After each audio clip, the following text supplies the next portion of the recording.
Jeannie, thank you, and fans, welcome to Game 5 of the 2001 American League Championship Series. The Seattle Mariners, the New York Yankees. We had a little rain in the area.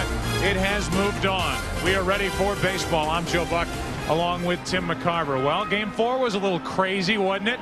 We had no action for so long. Base runners all over the place. No scoring until it broke open in the 8th. Brett Boone hits the home run. Seattle's up. Bernie Williams ties it in the bottom of the 8th, and Alfonso Soriano, the rookie, wins it for the Yankees in the 9th. Joe, the Yankees played their first game here at Yankee Stadium 78 years ago, and the fans in this stadium have seen some electrifying moments, but none more so than this. Soriano, a rookie, with a two-run home run to win it for the Yankees. And Joe and I, for the first time, not only felt the earth move under our feet, but felt the booth move under our feet last night for the first time. Yeah, this place was rocking. Meanwhile, for Seattle, we said it last night, if they're going to win this game, they've got to get their run scored against either the starter or the middle relief, because again, Mariano Rivera is ready for 2 innings if necessary. And the reason for that was the easy time that Rivera had last night. A 3-pitch top of the 9th inning with the score tied 1-1. First Oru. Then Stan Javier tried to bunt. Good play by Soriano. And then Mike Cameron swinging at the first pitch. So Rivera the winner in last night's game with only 3 pitches. So it's Aaron Seeley on the mound tonight, 0-5 in his career in the postseason, 0-4 against the New York Yankees, which dates back to his time with the Texas Rangers. If the Mariners can get this series back to Seattle, in my mind, all bets are off. Then you've got Freddie Garcia and Jamie Moyer, the left-hander, going in games 6 and 7. So that's the story for tonight's game. Right now we go back down to the field and join legendary public address announcer Bob Shepard.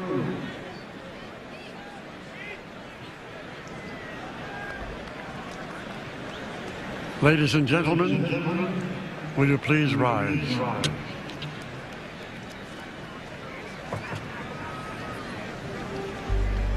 Let us now take a moment in silence to remember the tragic events of September 11th, 2001, and the brave men and women who are now overseas fighting to defend our freedom and our way of life.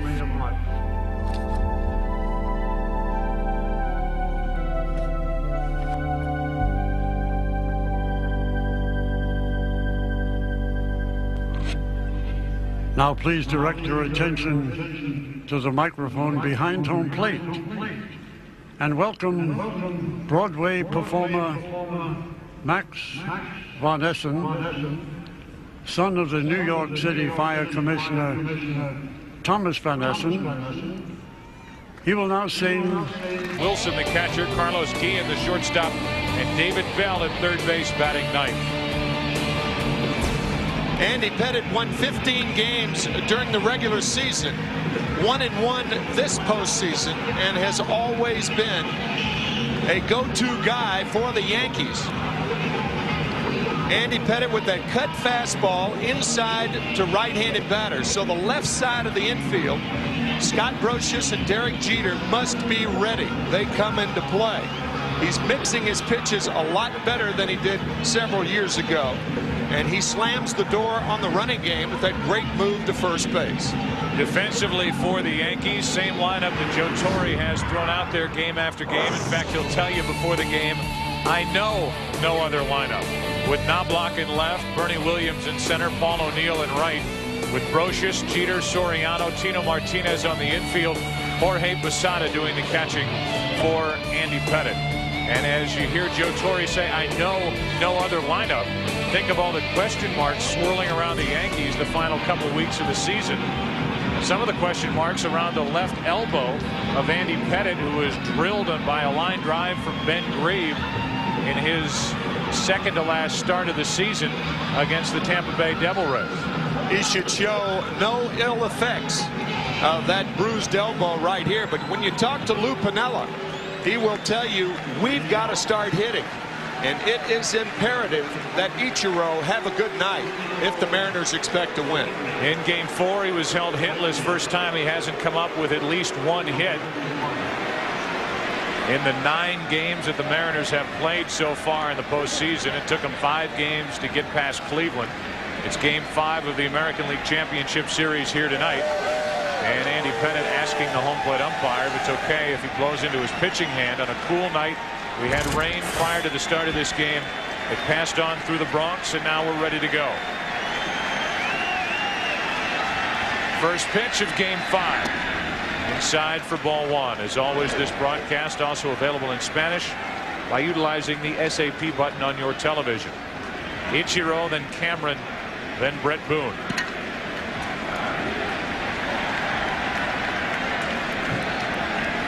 Andy Pettitte won game 1 of this ALCS 4-2 back in Seattle.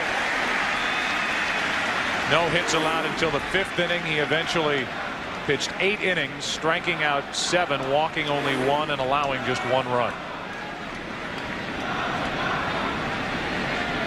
Yankees, when he has started a postseason game, 16-5. Poured in for strike 2. Now things become more difficult for Andy Pettitte. Ichiro, one of the best 2-strike hitters in baseball.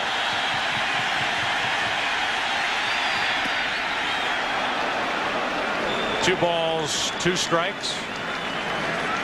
John Shulock is the home plate umpire with Tim Welke at first, Ed Montague at second, Wally Bell at third with Cedarstrom and Relaford in the outfield.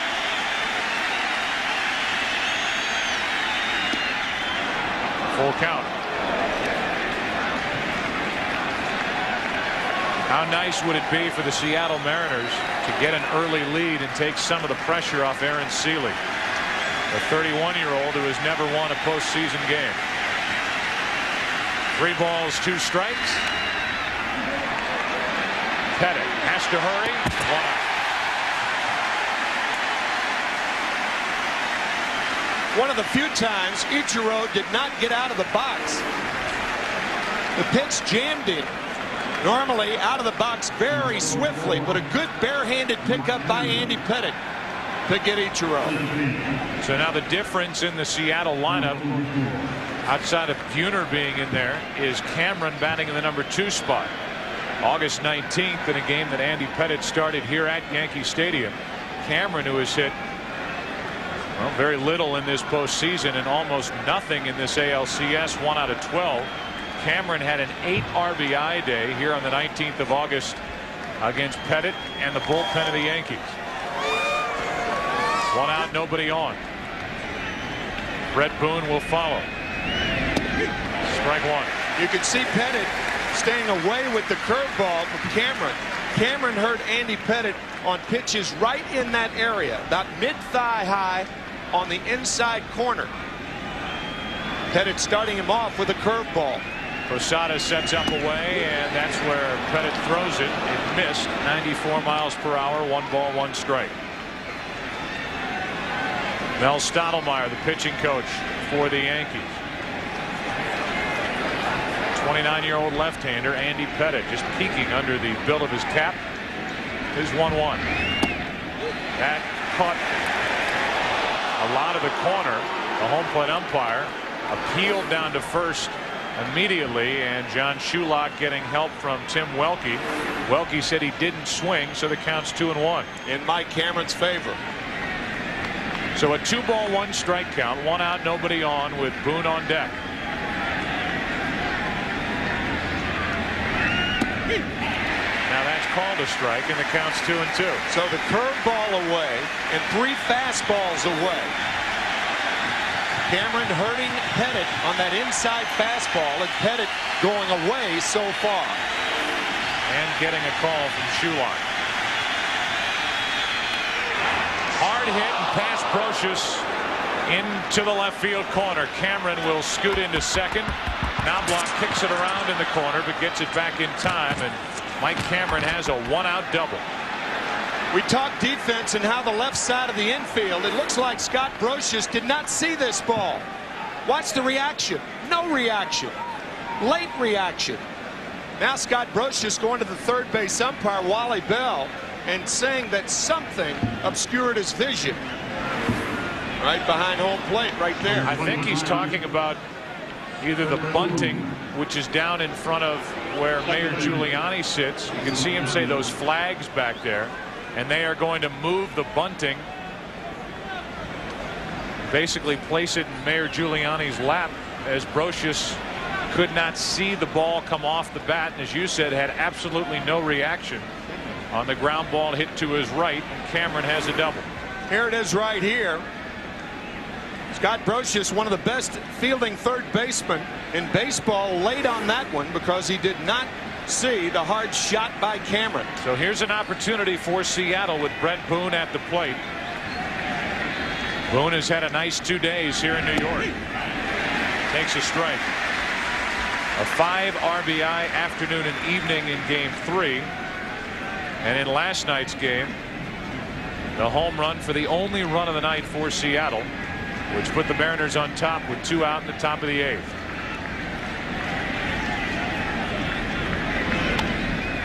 Boone pops it into right.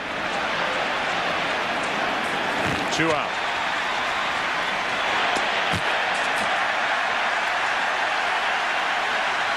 That is the vintage Pettit fastball, that cutter in on the hands. When right-handers put the good part of the bat on the ball, generally they pull it foul. Brett Boone, who had a good night 2 nights ago with 5 RBIs, a home run in last night's game off Ramiro Mendoza, flies meekly to right. So now it's Edgar Martinez, and the Mariners ask their DH for his first run or runs batted in of this ALCS. Struggling or not, first base is open, runner at second, 2 out, and Jay Buhner in the on deck circle. See how they work to Edgar Martinez. That misses for ball 1. Generally speaking, with first base open, you don't worry about that early in the game. The reason for that, if you pitch around the hitter, even though he is dangerous like Martinez, early in the game you get more base runners, the chances of a big inning increase. 1 ball, no strikes, runner at second, 2 out. Into left field, Knobloch made the catch. Edgar Martinez came close. The Seattle Mariners came close. Knobloch hung on, and we're through a half inning in game 5. No score.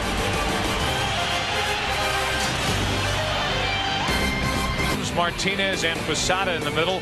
Paul O'Neill in right, Scott Brocious at third, and Alfonso Soriano, the hero last night, batting ninth. Before each game, we get the opportunity to meet with each manager. We sat in Lou Piniella's office tonight before the game and talked to him about his outfield. He said, boy, I would love to start Jay Buhner in right field, but I'm not going to do it. I don't want to have to answer to the Japanese media as to why I'm putting Ichiro in left field in what is the first appearance for Ichiro in left field all season. Well, either he was playing a game at that point or he had a change of heart, because with a bigger left field, Ichiro gets the start in left. Buhner, who's not running well, starts in right, which is where he has played time and time again here at Yankee Stadium. And there's the switch with Ichiro in left field. The lineup was posted with Suzuki in right and Buhner in left. The late switch properly puts Ichiro in left field. Joe Torre has said that because the Yankee outfield is so asymmetrical that you need a center fielder to play left field and a center fielder to play center field. That's how spacious it is in Yankee Stadium in left field. You know, you and I came up to the booth after meeting with Lou Piniella, and we talked about the meeting we had just had. As Jeter takes a strike over the outside corner, and it was surprising, I think it's fair to say to both of us, that Lou Piniella, his reasoning for not putting Ichiro in left field was because of the Japanese media. Here's Jeter flying one to center field for Cameron to his left. 2 out. We keep showing the lineup card as they have switched it, writing a 7 next to Ichiro's name and turning a 7 into a 9 for Buhner. But it was surprising that Lou Piniella told us that, knowing the type of personality Lou Piniella is. And I think at some point he said, you know what, forget it. We're better off if we're going to play Buhner in our outfield with Buhner in right field and Ichiro in left, and he just did it. This is the best outfield alignment for the Mariners in this ballpark. If they do play game 6, Ichiro will go back to right field. The numbers for Aaron Seeley, who over the last 4 years is #1 in the American League with a total of 69 wins. But in the postseason, 0-2 this year and 0-5 in his career. 0-4 lifetime against the Yankees in the postseason, including 2 starts with Texas during the division series in '98 and '99.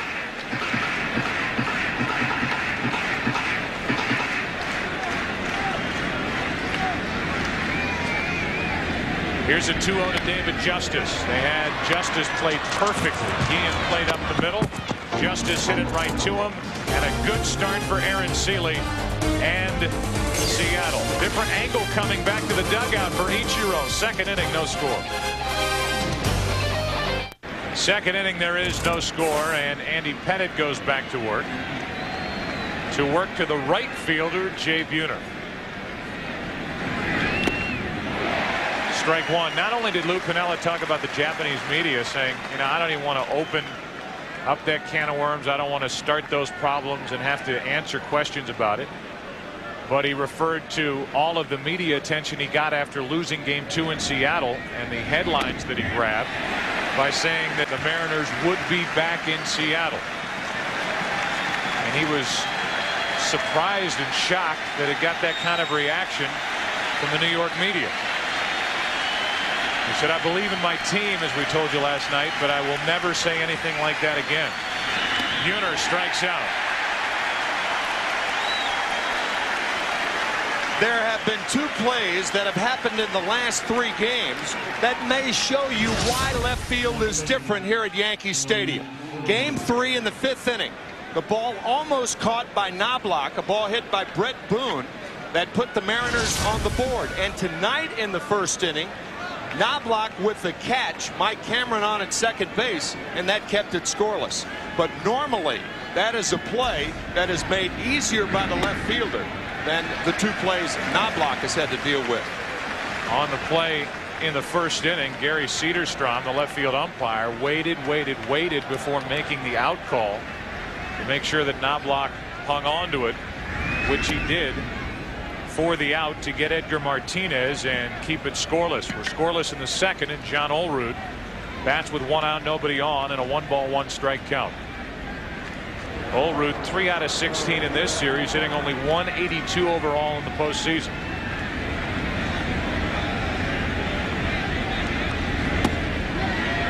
That missed the inside corner. 2 balls and a strike. On deck, Dan Wilson, who's been bothered by a sore back, has been out of the lineup, at least the starting lineup, the last 2 games. Back in there tonight with Pettitte on the mound for New York. 2-1 pitch. 3 balls and a strike.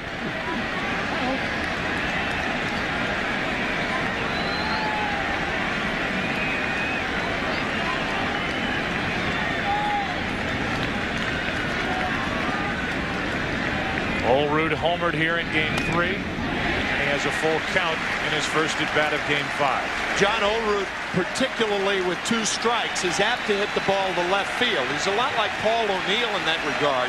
I'm a little surprised that Scott Brocious is that far off the line at third base. He's almost what would normally be in the hole between short and third.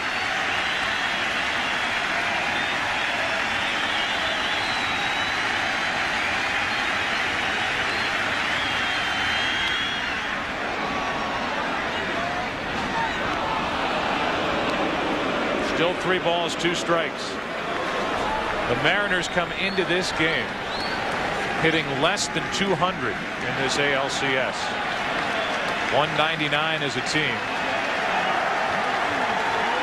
Lou Piniella made it simple before the game. He said, look, we just need to hit. Yep. You know, we run during the season. We make things happen on the bases. It's a different game, and this is playing a different team, the Yankees, in late October.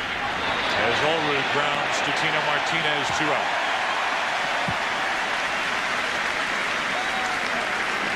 Now, some of the folks may be thinking at home, if Ichiro was put in left field tonight, why was he not put in left field the first 2 games of this series back in New York? Well, Stan Javier, not only capable, but a fellow who played a terrific left field defensively. You may remember the home run ball going above the fence in left field. But Ichiro with the much better arm, so it made all the sense in the world for Javier to be in left and Ichiro in right. But Buhner, who has a good throwing arm, in right field tonight, and Ichiro in left. Ball 1 to Dan Wilson. And by the way, Stan Javier may be playing his final game in the big leagues here tonight. He's not in the starting lineup. Switch hitter obviously available off the bench for Lou Piniella. And if that is the case, and it won't be if the Seattle Mariners win and the series goes back to Safeco Field, but if that is the case, you're talking about a player who came up with the Yankees in 1984 and has played with a lot of class, has played this game the right way for many years. To the left side, Brocious, they move the bunting so he can make plays like that. And Wilson grounds out 5-3. We go to the bottom of the second here at Yankee Stadium. No score in the Bronx. The 4, 5, and 6 hitters for the Yankees, who tried to advance to the World Series for the 4th consecutive year, while the Seattle Mariners try to win here tonight to get the series back to Seattle for Game 6 on Wednesday.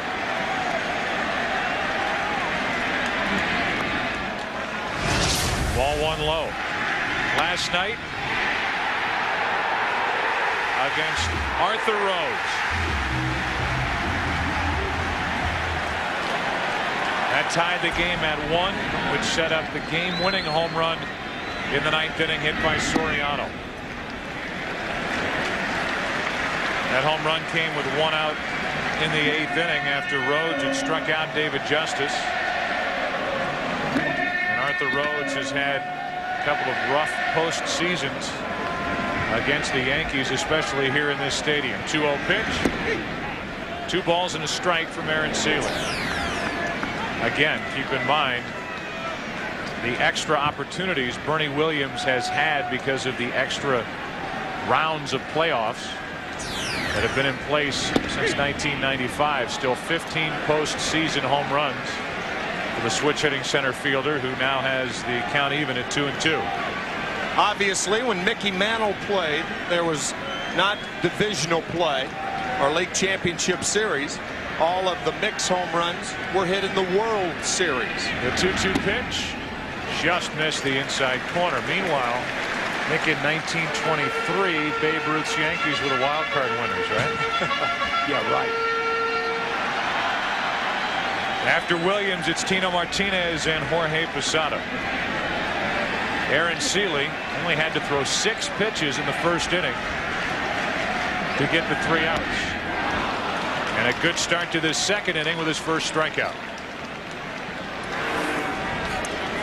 High fastball. Seeley just blows that one right by Bernie Williams. You talk about last night's ball game. It was a game with 15 walks and also a game with only 6 hits. There were more home runs than singles in last night's game. With 1 out, here's Tino Martinez. And there's ball 1 low. Alfonso Soriano becoming the first rookie Major League Baseball postseason history to hit a walk-off home run. 2 balls, no strikes on Martinez.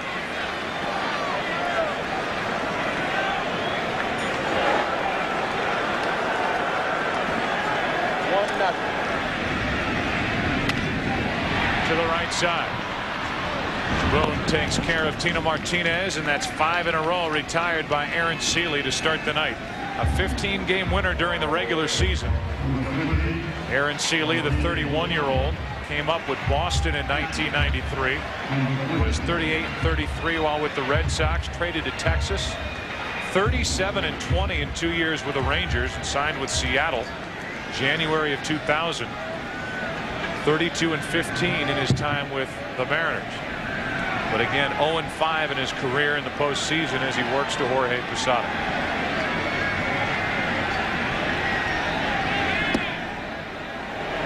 Inside for ball 1.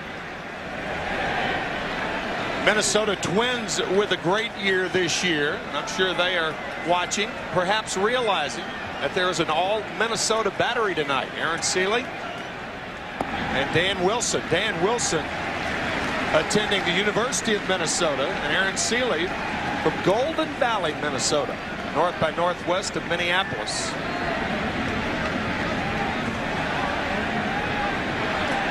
Here's a 2-0 pitch. 90-mile-an-hour fastball that got past the bat of Jorge Posada during the regular season since 1998. 4th most victories in the major leagues, #1 in the American League with 69 victories. The 0-5 record and the big ERA of 4.73. The postseason for Seeley. Here's a 2-ball 1-strike pitch. Posada leans back from ball 3. Dangerous situation for Seeley right here. Paul O'Neill on deck, but Posada with 2 out will be looking to jerk one. Only 1 hit in this series, and he draws a 2-out walk.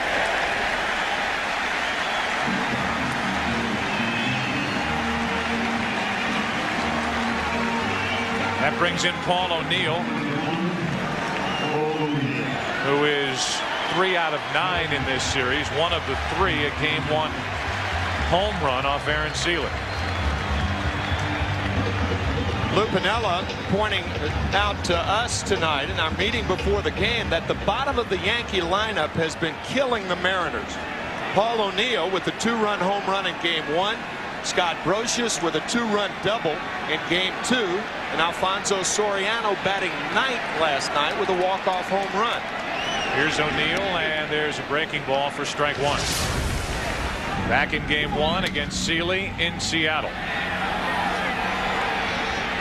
Somebody up.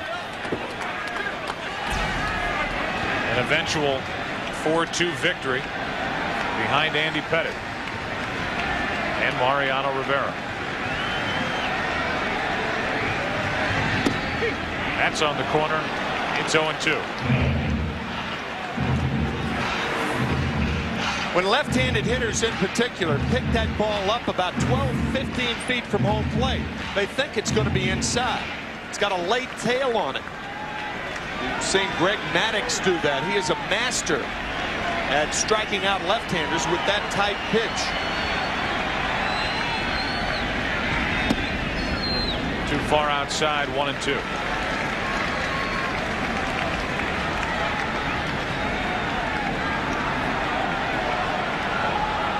See what that 0-2 outside pitch sets up and what Seeley goes with on 1-2.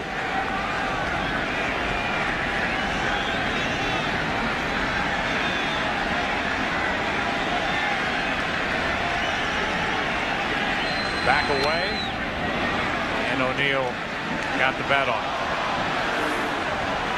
It's the heaviest bat in the Yankee lineup, too. This is a real mistake by Seeley. Too good a pitch with the count 1-2.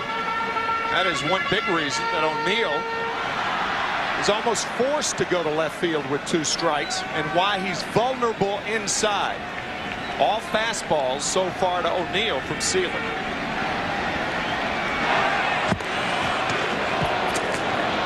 Look at Posada. 2 stolen bases, caught 6 times during the regular season.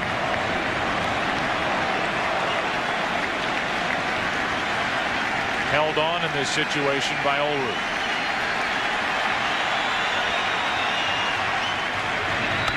O'Neill does go the other way and hits it right to David Bell. The looping throw to first, and that does it for the Yankees in the second. A 2-out walk. Their first runner stranded. Third inning, no score. Yankee fans made some noise last night. This place was literally shaking when Soriano hit the game-winning home run. Now it's Andy Pettitte, who the Yankees have called on time after time in the postseason. A lot of the Yankees, Joe Torre in particular, looks at that Game 5 of the '96 World Series that Andy Pettitte pitched in Atlanta. Series tied 2 games apiece. He went 8 1/3 innings. A 1-0 victory, and he beat that year's Cy Young Award winner John Smoltz. And then the Yankees came back here and won it in Game 6. That, by the way, was the last game played at Atlanta Fulton County Stadium. 1 ball, no strikes on Carlos Guillen. That's a foul ball. 1-1. That Game 5 of the '96 World Series. The series was tied 2-2, and Pettitte turned in the 8 1/3 shutout innings. And then last year in the American League Division Series Game 2, Yankees down 1-0. 7 2/3 shutout innings, and he won Game 1 of this year's ALCS with 8 terrific innings in Seattle.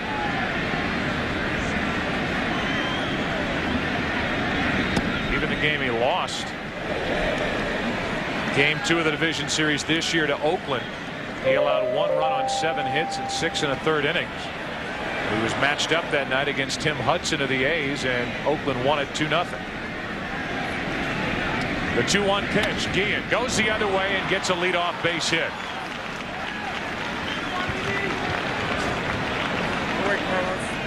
First hit of the postseason for Carlos Guillen. It comes at a good time as David Bell, the number 9 hitter, will walk in. When a team gets a base runner on, that's the leadoff hitter. The chances of them scoring 56%.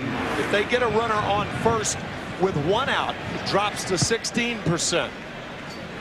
So a huge advantage by getting that leadoff runner on base. Now David Bell with Brocious playing way in at third base, expecting the bunt. David Bell showed the bunt as Pettitte used that good pickoff move over to first base. So that pickoff move didn't pick off Guillen, it picked off David Bell, who tipped his hand. That's why pitchers will go to first base in situations like that, to see if a hitter is bunting, and sure enough, Bell squared around. Doing it again and dropping down the bunt. Perfect bunt. Pettitte throws to first, and the sacrifice good. 1-4, and Ichiro will have an RBI opportunity here in the third inning. Ichiro played for the Oryx Blue Wave from 1992 through last year. He had a .353 lifetime batting average and was a 3-time MVP, a 7-time batting champion, taking that ball literally off the ground, getting a base hit. And after winning 7 batting titles in Japan, he wins the American League title this year, hitting .350.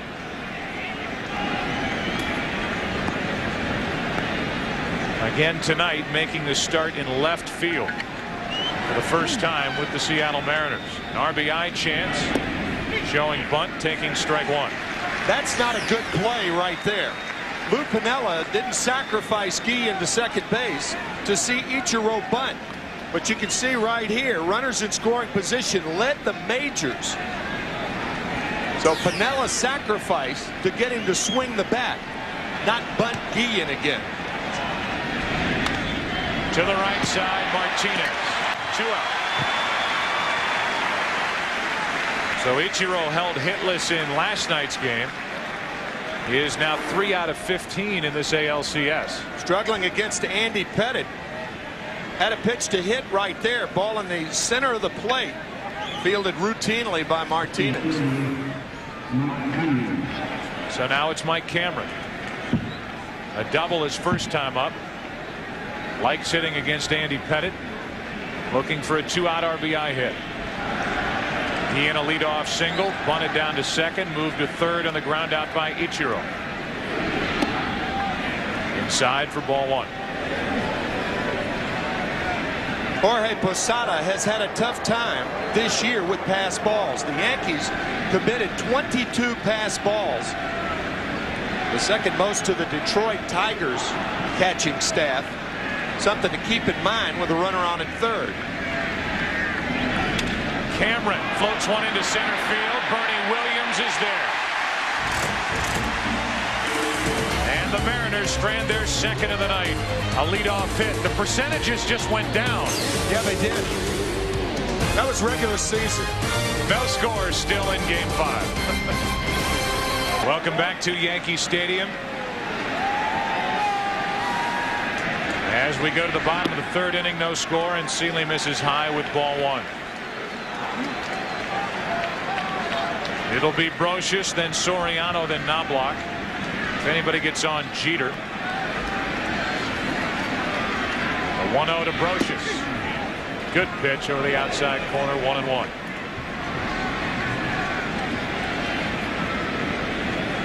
The Mariners were 0 for 10 in the first two games with runners in scoring position back in Seattle.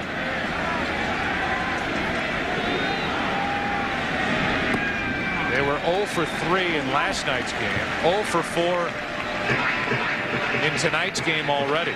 So 0 for 17 with runners in scoring position. Games 1, 2, 4, and 5. In game 3, at 14-3 win, they were 7 out of 19. The only time they've come up with hits with runners in scoring position for a team that led the major leagues in runs scored this year. Seeley falls behind 3-1. When Andy Pettitte falls behind, he's not predictable. He can throw 1 of 3 pitches. When Aaron Seeley falls behind, he has to throw his fastball for the most part. So Brocious a pitch to hit here. Hard hit off the body of David Bell, and Brocious is on to start the third.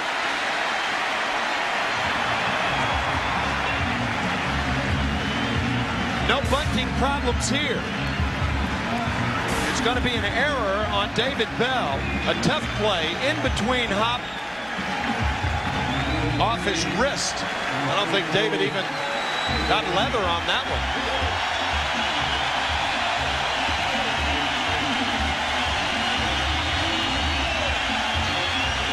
And now a standing ovation for the rookie Alfonso Soriano.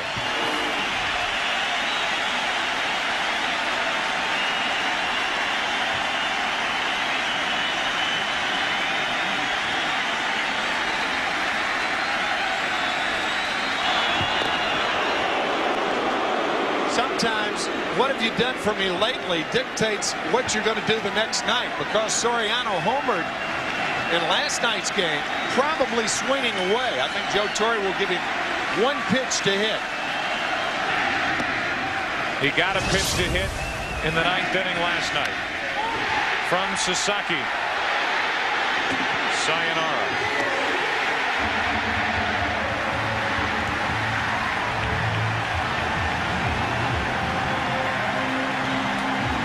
A 3-1 Yankee win and a 3-1 Yankee lead in this best-of-7 series. Soriano, base hit to center. 2 on with nobody out.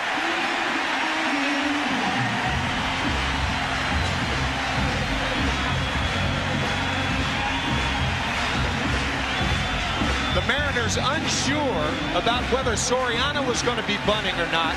I think they can be fairly sure with Knobloch, particularly early in the count. This looked like a slider. Didn't really bite away. Soriano with a liner for the first Yankee hit.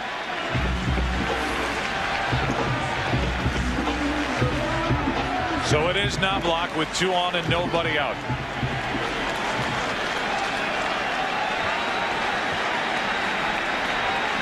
Infielders expecting the bunt.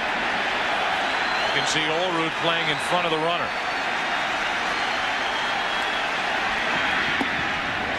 Ball 1.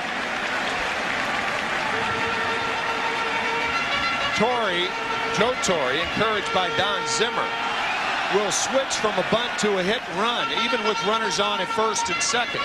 They have been known to do that often, particularly when the count gets in the hitter's favor. 2-0, 2-1.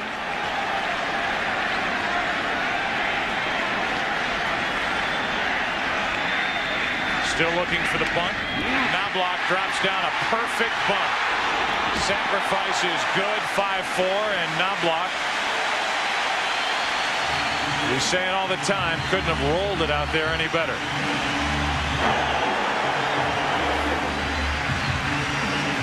First and second. Right-handed bunter tries to get the third baseman to field the ball. And as Joe said, perfectly executed.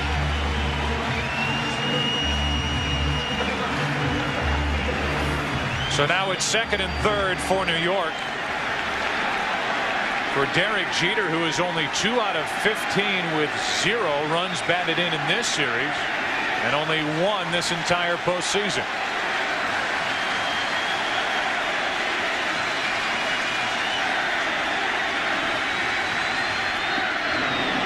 Good pitch, strike 1.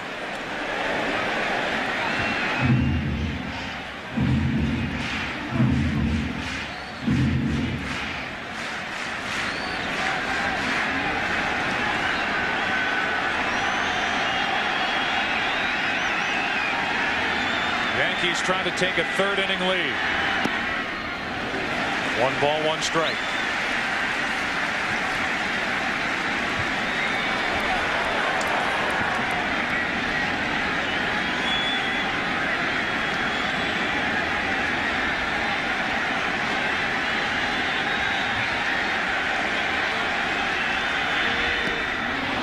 Jeter held his swing. 2-1.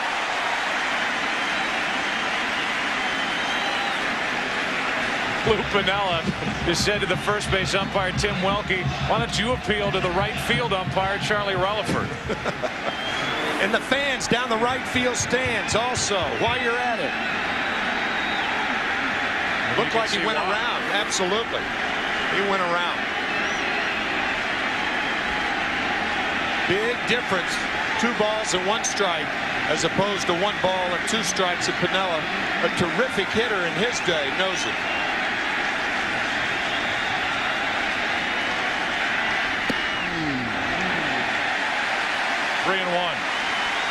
I can't remember seeing Jeter move around this much in the batter's box at any time since this postseason streak started in 1996. His first year, first full year. Really trying to feel for it.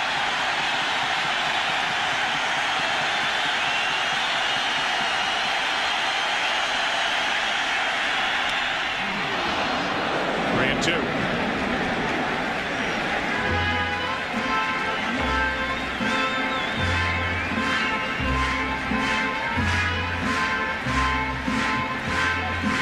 Swung and missed at the first curveball. Check swing on the second curveball. You have first base open. Justice on deck. I think he'll throw another curveball right here.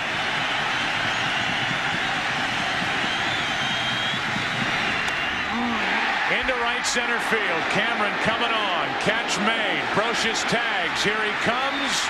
Yankees lead.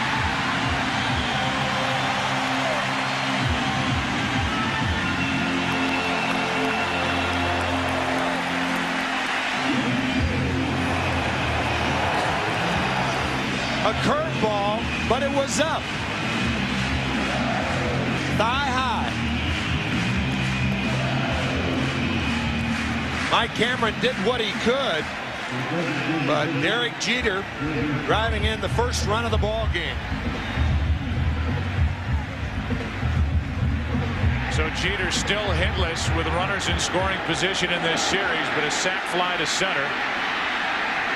Soriano staying at second. He's there with 2 out. As Jeter happy to bring home his first run batted in of this series. Now it's Justice 0 for 1. If Seeley can end the inning here, limit the damage to 1 run, Mariners are to come charging off that field. They'll have Boone, Martinez, and Buhner to the plate in the top of the 4th. An error, a hit by Soriano, a bunt by Knobloch, and a sac fly by Jeter.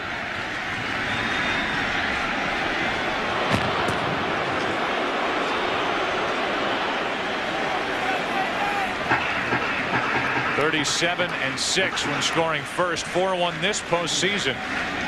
The loss coming in Game 3 of this ALCS. Huge swing. 1 ball, 1 strike.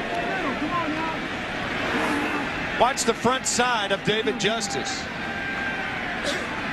Hitters refer to that as bailing out. David Justice has had a very difficult time keeping that front shoulder in there.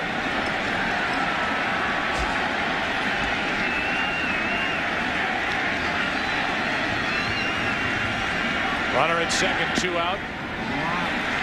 2 balls and a strike on Justice.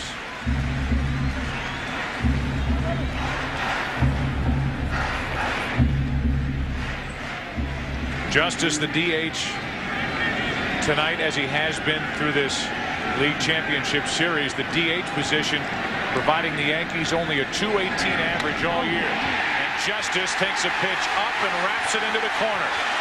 Into scores Soriano. Into second with an RBI double. Justice, 2-0 New York.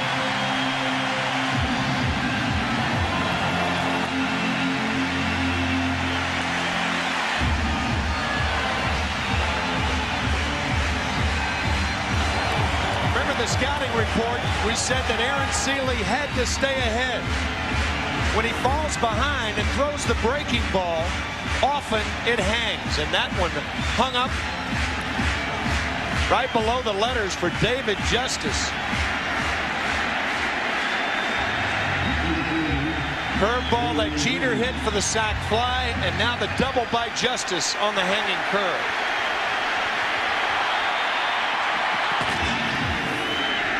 Now it's Bernie Williams. Strike 1. Joe, I think Lou Pinella's about 1 hit away from getting his bullpen going.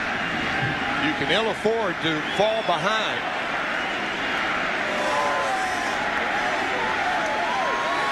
By many more than 2 runs to the Yankees. Yankees getting good swings here lately, and the count 0-2. Big swing by Bernie Williams. The error by David Bell started this inning. I think you and I both agree that was a tough error. Was. But that's what got it going. Then the hit by Soriano. The perfect sacrifice bunt by Knobloch. Sac fly by Jeter. Justice with a double into right field. And now the 0-2 count. And pitch to Williams misses up and away. Remember, we talked about Mariano Rivera. As you take a look again at the error on David Bell. Ball hitting above the glove. But all Joe Torre wants right now is 4 more innings out of Pettit and company. And then Rivera would be the pitcher. So from the Yankees standpoint, it's a 4-inning game right now. 2 balls, 2 strikes.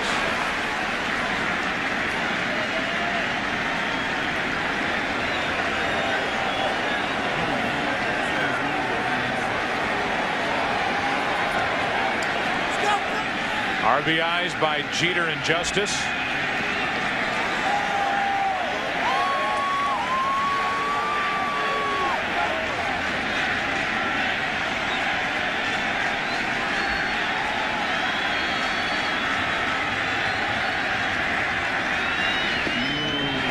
It was 0-2, now it's 3-2.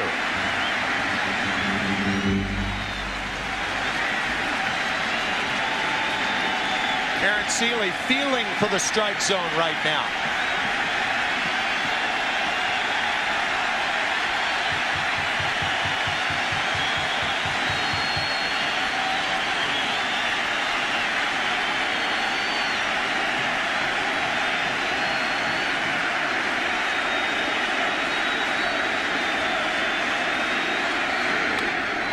Into left center field, well hit. Cameron back. Gone. 2-run homer. Williams, 4-0 Yankees.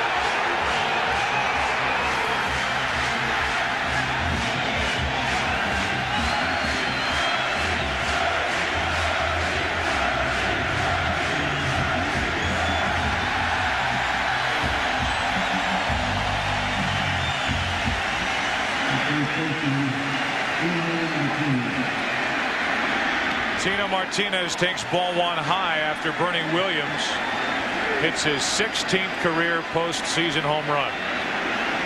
The swings got progressively better against Seeley here in the third inning. Martinez pops it up, shallow left center. Guillen, with Ichiro right behind him, ends the inning. Seeley could not limit the damage. And the Yankees turn the third inning into a big inning. For the 16th time in his postseason career, Williams around the bases with a home run. And the Yankees, after 3, lead by 4.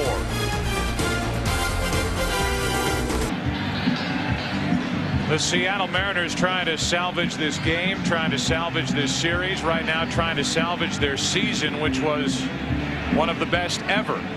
116 victories during the regular season. In the history of the American League, and tied for the most ever. 1906 Chicago Cubs also won 116, albeit a 154 game schedule. And trying to move those people that are up in the hitter's background area. That's Bernie Williams was signaling to. These people, some of the security personnel that are here at Yankee Stadium. So now Andy Pettitte takes a 4-0 lead into the fourth inning against the heart of the lineup for Seattle. Boone, Edgar Martinez, and Jay Buhner. Brett Boone takes a strike.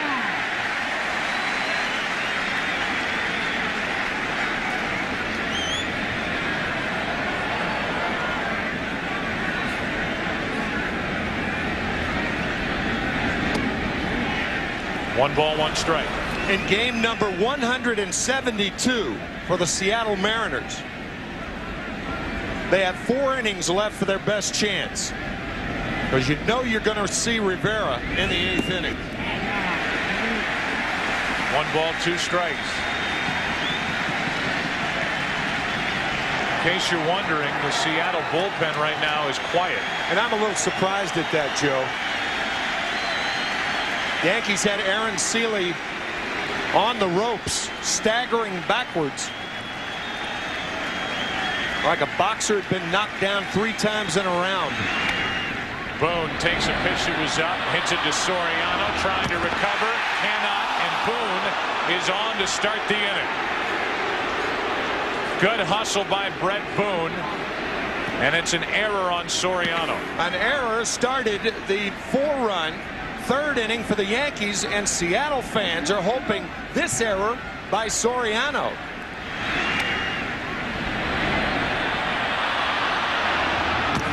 It was very, very close at first base.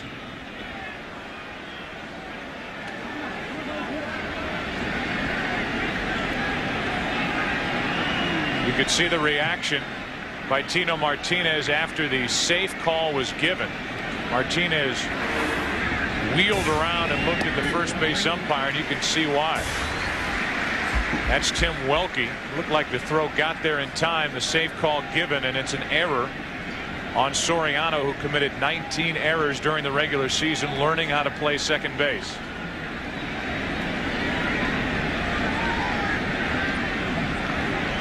One on with nobody out. Edgar Martinez has a 1-1 count. Joe, the human element comes into play. When a first base umpire sees a second baseman miss a ball, he anticipates him being late with the throw to the bag. That was a very, very close play. Here's a 1-1. Breaking ball in for a strike, 1-2. Figuring when that ball rolls off the glove of Soriano, it's too far away for him to make a quick throw.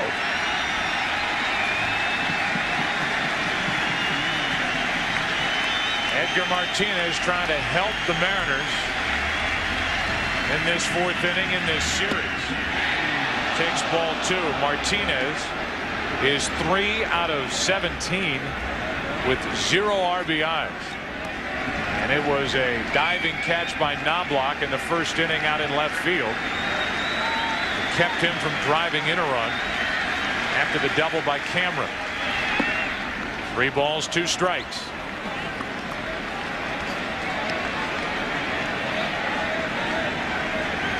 Jay Buhner waits on deck. When you're trailing by 4 runs, that takes a lot of weapons away from you offensively. One is sending the runner 3-2. It would be bold of Piniella to do it here. Boone stays put. Martinez line drive, double play.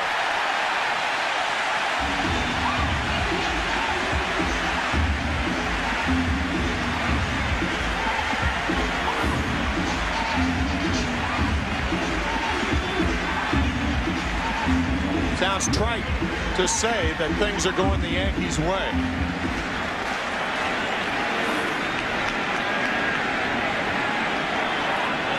So now with 2 out, nobody on, Jay Buhner will dig in. We had the reaction last night by Brett Boone after the home run by Soriano. Boone was sitting on the dugout bench, gave a little smile and a shake of the head as if to say, man, they did it again. And I think most in the country feel the same way. This group of Yankees, with predominantly the same core of players, a few changes here and there, but the same core of players since 1996, have this amazing ability in October to just get what they need. Whether it's a home run, whether it's a big strikeout, whether it's a big defensive play, whatever area of the game, they get it when they need it. The 1-0 pitch is low. 2 balls, no strikes. This franchise, which won 4 world championships in a row from 1936 to 1939 and 5 in a row from 1949 to 1953, trying to get back to the World Series for a chance to win their 4th in a row.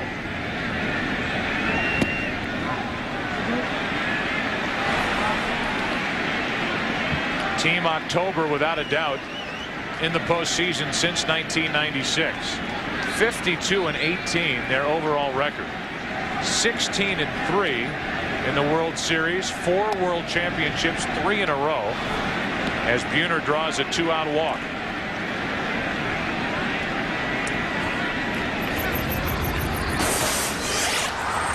Consecutive championships. The Yankees from 49 to 53 won 5 in a row. From 36 to 39 won 4 in a row. The A's won 3 in a row from 72 to 74. And this group, under the leadership of Joe Torre, has won 3 in a row, with at least right now an opportunity to get back there, although they have to put away a tremendous Seattle team to get to the World Series for a date for the Arizona Diamondbacks trying to win their 4th in a row. 1 ball, no strikes. 1 on, 2 out. 1-1. One of the biggest things that Joe Torre brought to this franchise was a knowledge of pitching. The Yankees last winter had a chance to get Manny Ramirez or Mike Mussina. Many in the Yankee organization thought Ramirez might be the guy. Olerud grounds to Jeter. Soriano did not go to the bag, so Jeter throws to first to end the inning. The Yankees signed the right guy in Mike Mussina. An error, a walk, a line drive, double play in the inning. Bottom of the 4th inning, 4-0 New York. It figures that walk with 2 out and nobody on, but with a 4-run lead, that's very unusual. That it rarely shows his emotions like that to Stottlemyre. A ball and 2 strikes on Posada, who walked his first time up. 4 unearned runs scoring for the Yankees in the 3rd inning.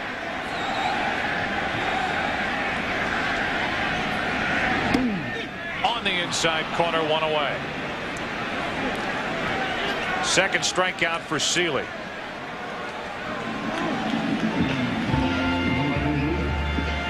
This fall, Fox presents Kiefer Sutherland in 24. Believe what you've heard. TV Guide says Fox's 24 is 24-karat entertainment. And the New York Times calls it an edge-of-the-seat thriller. That's the series premiere of 24, coming Tuesday, November 6th, to Fox. With 1 out, nobody on, here's Paul O'Neill, and there's ball 1.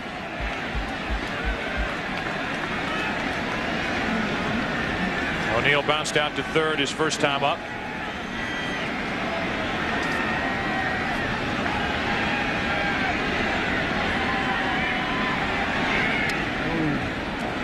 1-1. Aaron Seeley pitching with a very, very short leash right now.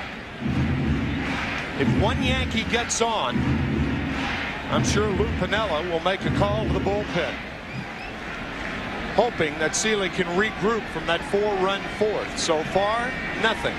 And again, it is a bit surprising that nobody has been up and getting loose on a cool night with the score in this game and the score in this series. 3-1 New York.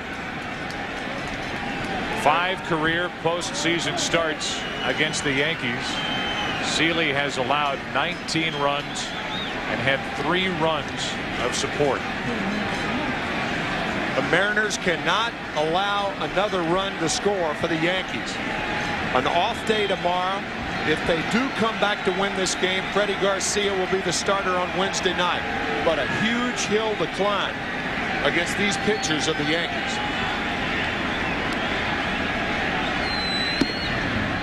2 balls, 2 strikes on O'Neill.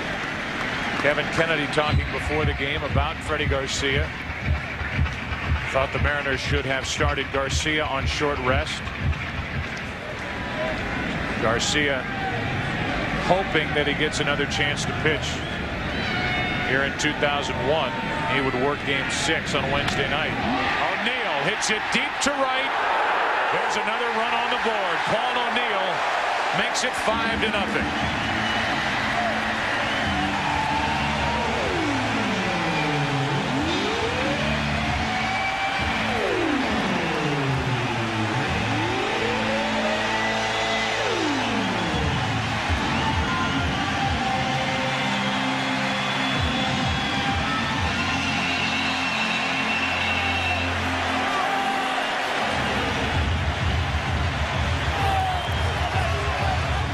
O'Neill homered against Seeley in game 1. He homers against Seeley in game 5. And they scramble to action in the Seattle bullpen as it's 5-0 in the 4th inning. And now it's not, as you see the curtain called O'Neill, now it's not the right-hander who was loose, but the left-hander, Norm Charlton, I believe. Again,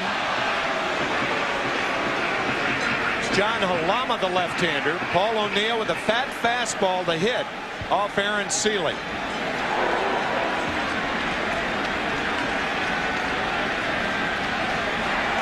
No balls, 1 strike on Brocious. 0-2. There's Halama getting loose.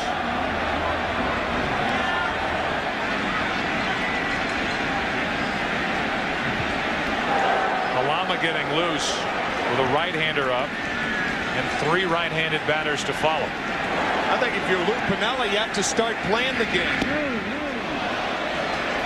like it were the late innings right now. Again, the off day tomorrow, and if they lose, it's going to be a long off time for the Mariners. I think right now you have to start left-handed, right-handed guys because, again, the Yankees have scored 1 more run, and Mariano Rivera is 3 innings away. 2 balls, 2 strikes on Brocious.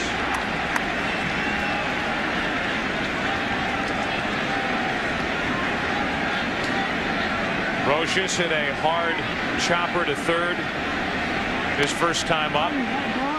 David Bell, one of the most sure-handed third basemen in baseball, got one of those in-between hops. It came up, caught him above the glove, off the arm, stayed on the infield, but it started trouble. A base hit by Soriano, a bunt by Knobloch, sac fly by Jeter, but Seeley could not end the inning there. An RBI double by Justice and a 2-run homer by Bernie Williams. Now after the home run by O'Neill, Brocious grounds out to Boone, 2 away.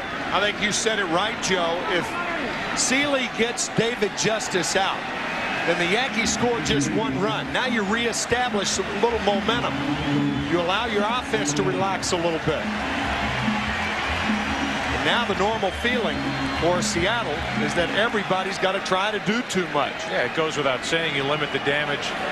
It's a 1-run game. Now the other aspects of the Seattle offense is still in play. Right. Like the running game, moving guys over. You fall into a 4-0 hole, you got to go station to station and wait for big hits, big rallies. And against this Yankee team, that does not happen often in October. Also, no such thing as a 5-run home run. So 2 out, nobody on, no balls, 1 strike on Soriano, and that grazed him. So Soriano hit by the pitch, and the 4th inning continues. Just on the pinstripe.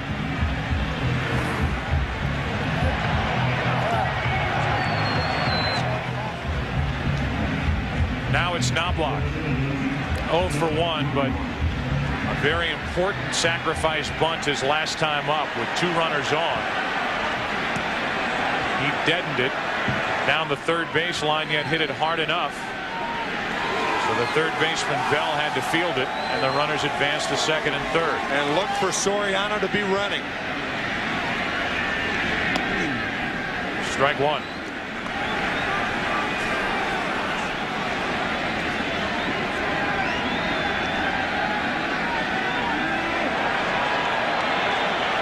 In their 5th inning will have the bottom 3 in their lineup. Wilson, Guillen, and Bell. Soriano back.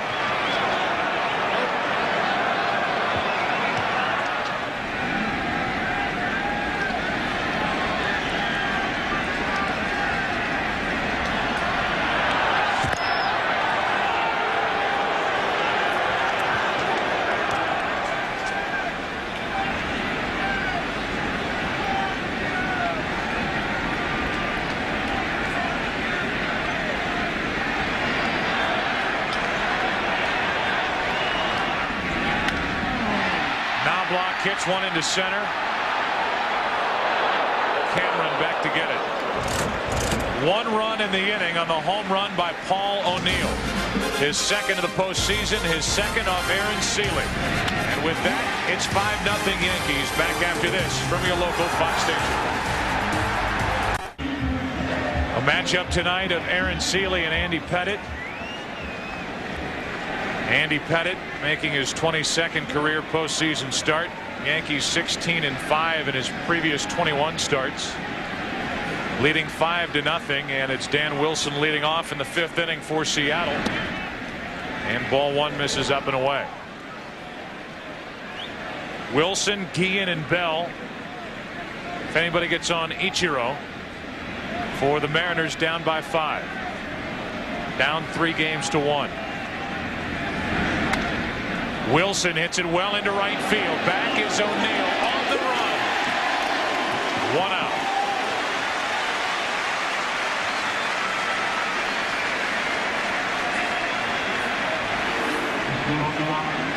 Nice play by Paul O'Neill, middle of the track for the first out here in the 5th. Paul O'Neill has never flat out said this is it. But he does not speak in terms of coming back next season. When you talk to teammates and you talk to people with this organization, they'll tell you that he is finished after this year.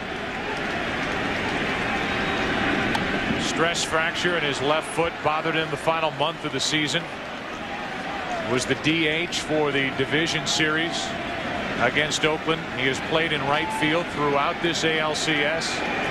Last night, that injury to his left foot was bothered on a couple of different occasions, but he's out there, and he made a running catch for the first out here in the 5th inning.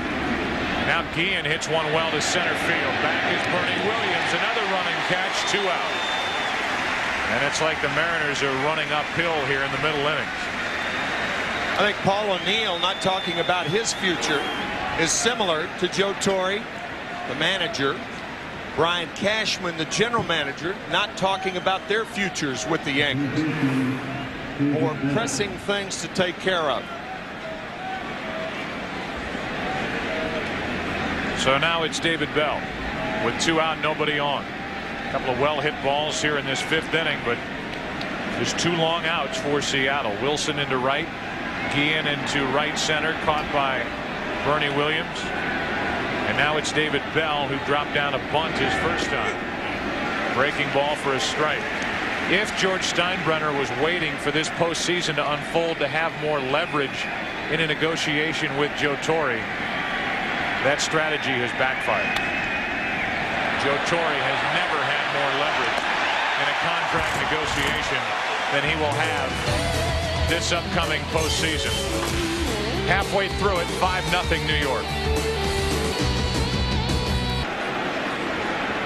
That's not Derek Jeter. Derek Jeter for mayor, while the current mayor watches from his seats next to the Yankee dugout. John Halama takes his warm-up tosses. His numbers in this postseason: he pitched 1 perfect inning, his only appearance of this ALCS, wrapping up Game 3 here at Yankee Stadium. You look at Mayor Giuliani, who has been the paragon by which I guess all mayors are judged here in the last month, doing such a terrific job after the tragedy on September 11th. Derek Jeter will be first up. It'll be Jeter, Justice, and Bernie Williams.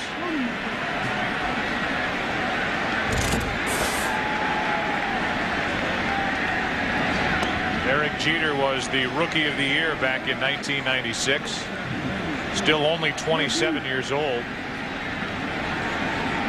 Coinciding with his rookie season. The beginning of this postseason run for this group. Tricky hop in the end, and Guillen stays with it. Jeter still only 2 hits. Now in 16 at-bats in this ALCS. Our MasterCard fan cam. New York Groove. Ace Frehley.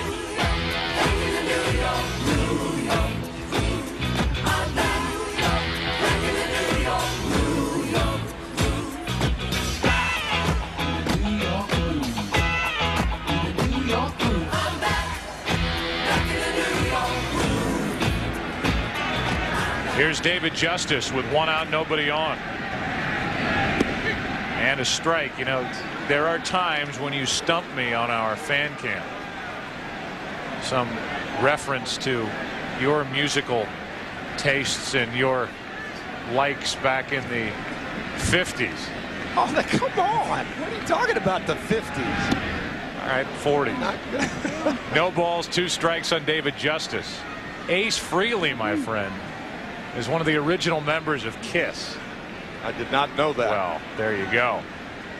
Gene Simmons, Peter Criss, Ace Frehley. My turn Stanley. to be the stumpy tonight. That's it. 1 ball, 2 strikes on David Justice, who has an RBI double and a run scored. Ace is out on his own now. He has broken away, although they have had reunion tours. Put you on their mailing list. 1 ball, 2 strikes with 1 out. And now a 2-2 count. Bernie Williams now has 21 career American League Championship Series RBIs, which breaks Reggie Jackson's ALCS record of 20. Bernie Williams doing that in 27 games, while Reggie Jackson, as Boone takes care of it to his left. Good play. Jackson had 45 games with which to drive home 20 runs. And here comes Williams to the plate.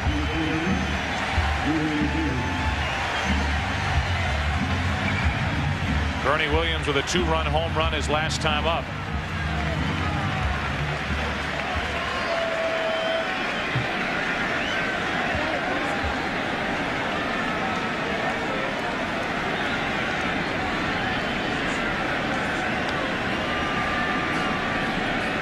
Batting right-handed this time. He takes a breaking ball that misses for ball 1.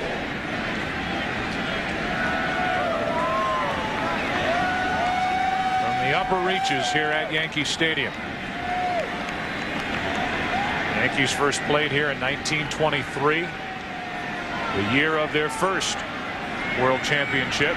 First of 26 as Williams pops it up. The Yankees may be about 8 miles from Broadway, but I'm going to get even with this one. More my generation. The Drifters. No Ace Frehley. All right.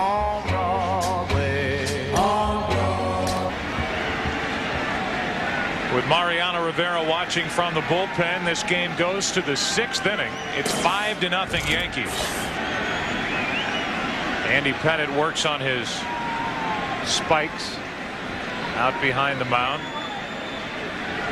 Yankees trying to wrap up their 38th American League pennant, but it's still only a 5-0 game, and the Seattle team led the major leagues in runs scored this season. But they have to get it going now. Something we talked about at the beginning of last night, something we talked about at the beginning of tonight's game, because of the guy we just showed you, Rivera, waiting out in that bullpen. Lou Piniella telling us before the game, we just have to hit. We're not hitting.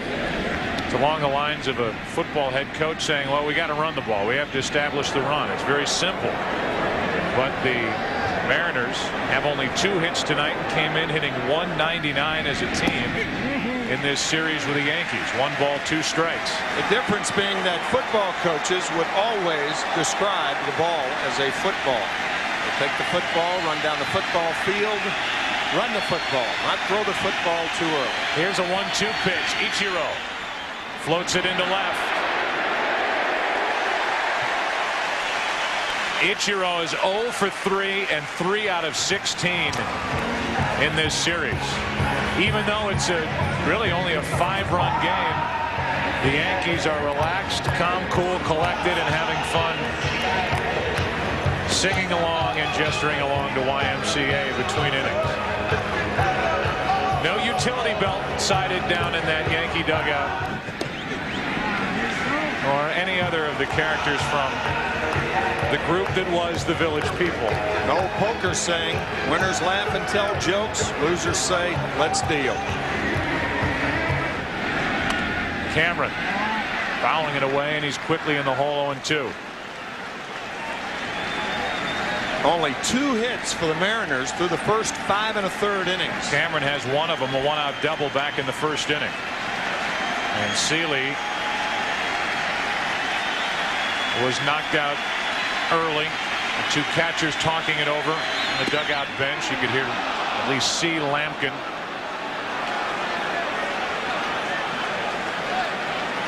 Tom Lampkin on your left. He caught the last 2 games. Right now a dejected bunch in that Seattle dugout. 1 ball, 2 strikes, 1 out, nobody on. Left side, and Cameron has his 2nd hit of the night. So an 8 RBI day in a game started by Andy Pettitte here on the 19th of August from Mike Cameron, and tonight 2 out of 3 with a double and now a single. And obviously the Mariners realize they can't get it back all with 1 swing of the bat. We'll try to peck away at Andy Pettitte. Well, these are the hitters to get something done. Brett Boone, a 5 RBI game in game 3, the home run in last night's game 4. Go to first and Cameron gets back. Edgar Martinez will follow, and Martinez still held without an RBI in this series, but this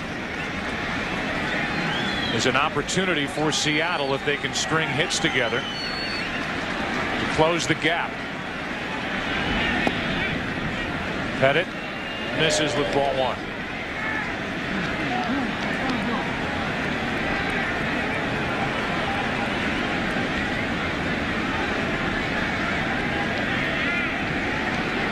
Pettitte has walked 1, struck out 1.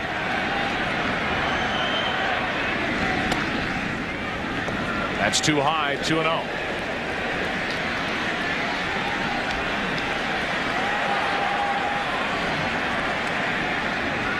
Had a chance, both of us, to visit with Brett Boone before tonight's game, talking to us about that home run that he hit in the 8th inning last night against Mendoza, as Boone hits it into left field for Knobloch, and Brett becomes the 2nd out here in the 6th inning.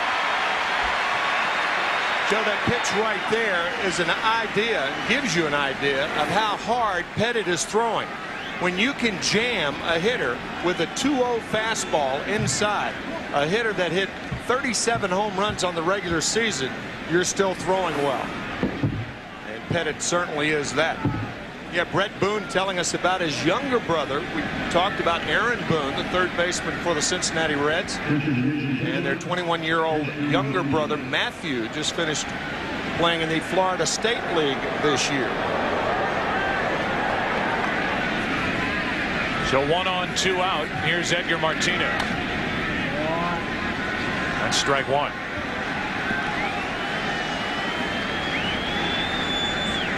.38-year-old designated hitter, frustrated in this series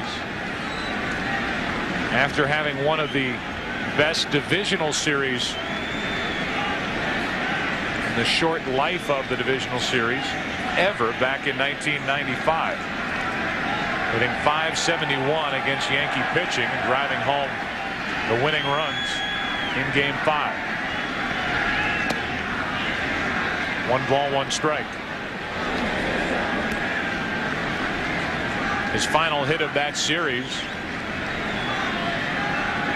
brought home the winning runs, and it was Ken Griffey Jr. sliding across home plate to push the Mariners into the ALCS.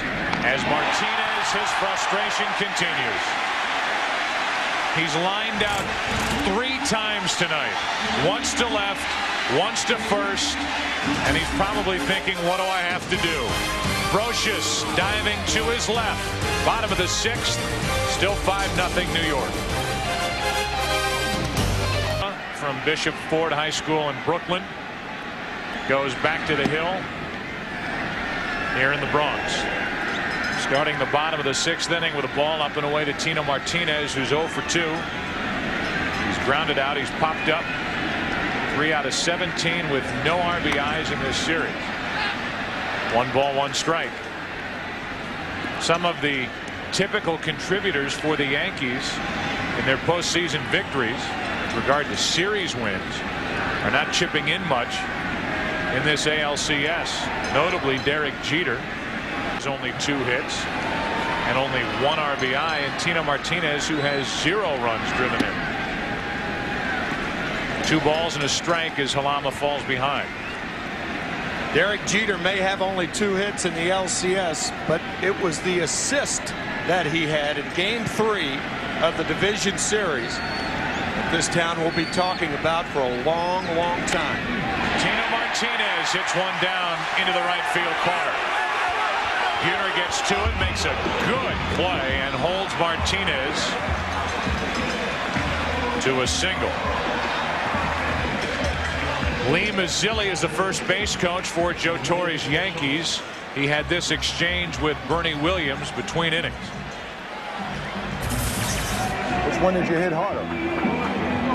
Which one? A home run or the last day? Did you go? Oh. I was looking changeup. You got it all right. Bernie looking changeup on a 3-2 pitch. He got the fastball from Aaron Seeley. And his second time up, hit a 2-run homer. Posada into center. Base hit. Well played by Cameron. 2 on with nobody out. For Posada, only his 2nd hit of this series.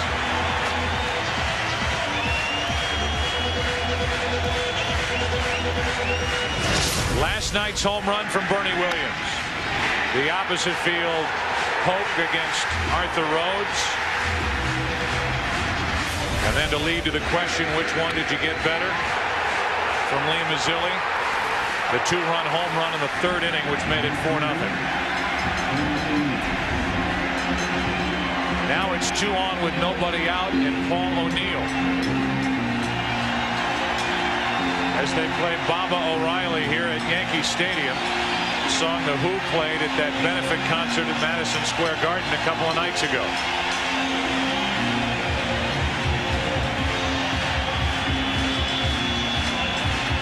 It's an old Drifters song, I think. If you're looking bunt here, forget it. The last sacrifice bunt by Paul O'Neill was 1993.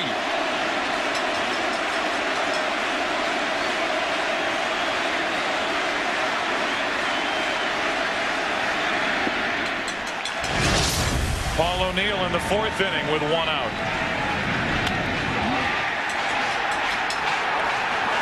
His second of this ALCS. And his second off Aaron Seeley. Seeley lasted only 4 innings.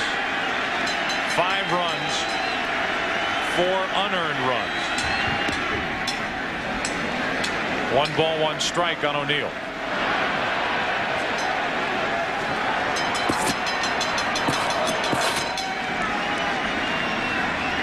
Joel Pinheiro getting ready for the Mariners out in their bullpen. Some wondered if Piniella thought at all of starting Pinheiro in this game 5. The answer was no. That caught the outside corner. And it's 1-2. Talking to Lou Piniella before the game, he said, I never considered Joel Pinheiro a young right-hander they love, with good reason. He has great stuff. He did consider bringing back Freddie Garcia on short rest, but figured then what? This was set up for Seeley to pitch tonight to get it back to Seattle, and Aaron lasted only 4 innings. Now the 1-2. O'Neill is jammed, and a fly ball to shallow center, drops for a hit, and the bases are loaded.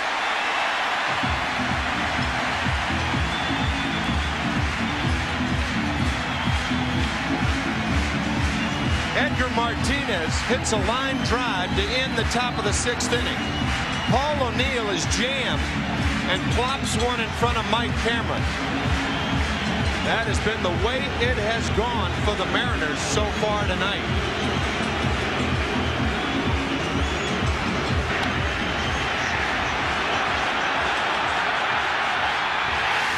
The lead runner, Tino Martinez, had to wait. So he goes from 2nd to 3rd. The bases are loaded. Spencer will run for O'Neill. Halama is relieved. Pinheiro coming in for Seattle.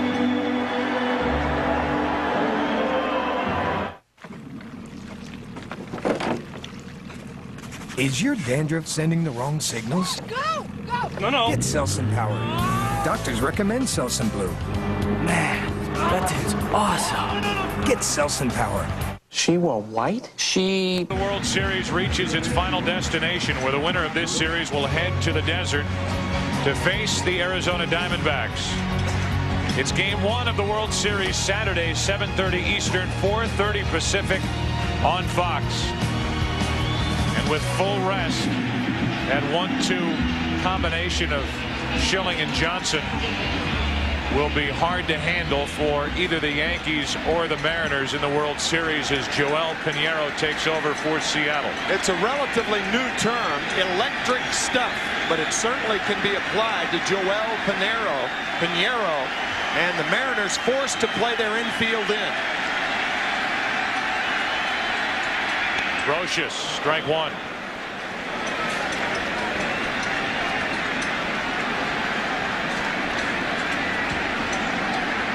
Pinheiro made a start here at Yankee Stadium on the 18th of August. A no decision and a 7-6 win. The Mariners love him coming out of the bullpen. Breaking ball. It's 0-2.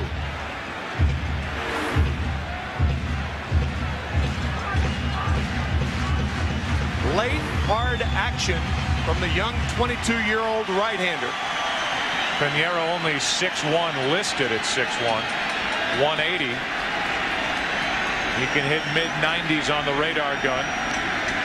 He has Brocious set up at 0-2. 95 with that fastball. It's 1-2.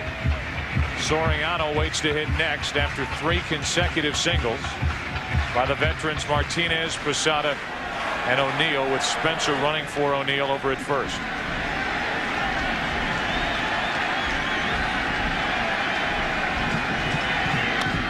Popped up foul, and it'll get out of play.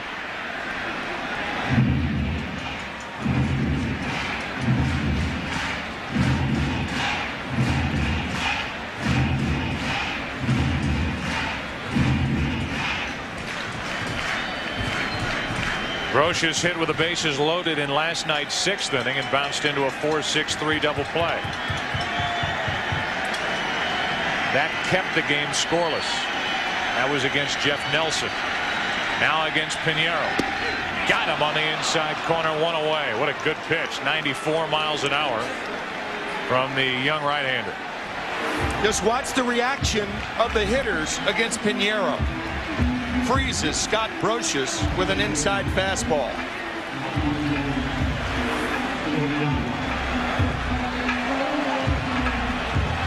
Now Lou Piniella is giving the middle infielders in particular the option. If the ball is hit hard, go for the double play. If it's not hit hard, you have to come home. There's speed at the plate, not much speed over at third base.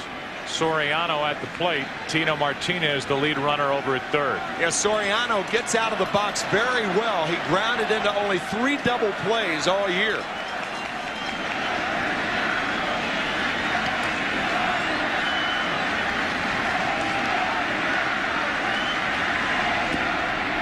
Gets behind Wilson. Martinez coming to the plate. 6-0. Martinez didn't break right away, and Dan Wilson, for whatever reason, slowed up trying to get to the ball. A lot of times, if your back is to home plate, you can tell by crowd reaction. Watch Tino Martinez. No, no, no. Now I think I'll go. Dan Wilson acted surprised, but the crowd will tell you whether the runner at third's coming in or not.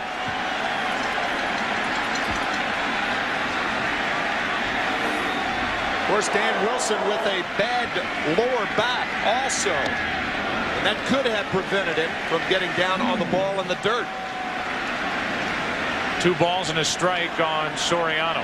Sure went after that ball like he had a bad back.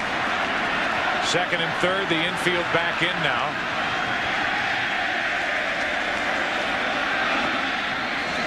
Wilson able to keep that pitch at the plate. It was a wild pitch that scored Martinez to make it 6-0.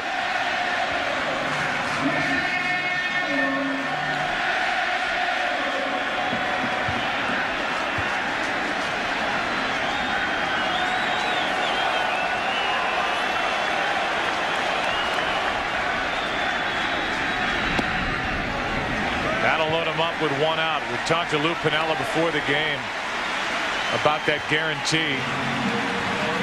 How the Mariners were at one point 5 outs away from fulfilling that guarantee that Lou Piniella made, that the series would get back to Seattle. And he said when Boone hit that home run, we were somewhere over Detroit heading back towards Seattle. They were brought immediately back to the Bronx when Bernie Williams tied the game with a home run in the bottom of the 8th. And then Soriano won it with a home run in the bottom of the 9th. Bases loaded, 1 out here for Knobloch. Strike 1.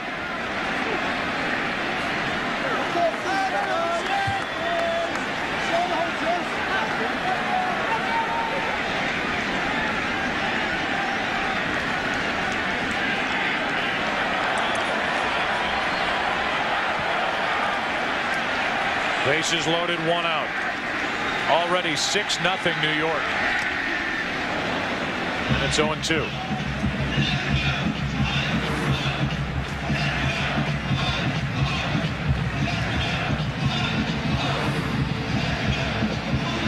Seattle has come back from 1 6-run deficit this year. They had 45 come from behind wins. Things are getting bleaker, however, for the Mariners.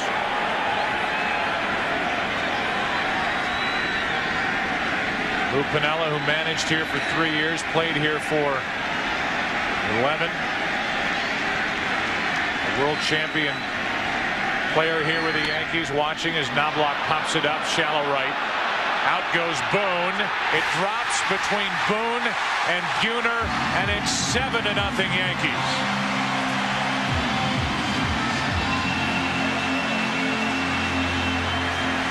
And it is all going wrong for Seattle now. Blue pitch falling in. And Buhner, a switch to right field just before the start of the game. Couldn't get into it, and Boone couldn't get out to it.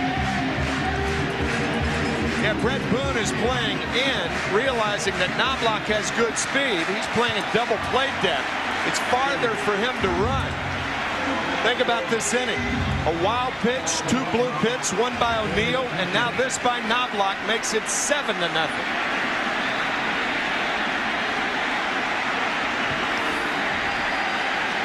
Bases still loaded. Still only 1 out, and here's Jeter. An RBI in this game, his first of this ALCS, with 2 out of 16 at the plate.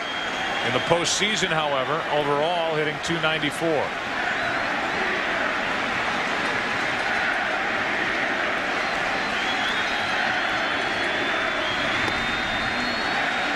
Two and 0.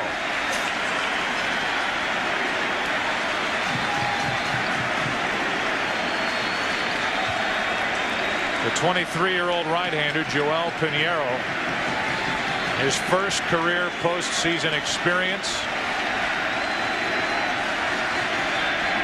here at Yankee Stadium on the short end of what is now a 7-0 game, and he has the bases loaded, 1 out, and a 3-0 count on Jeter.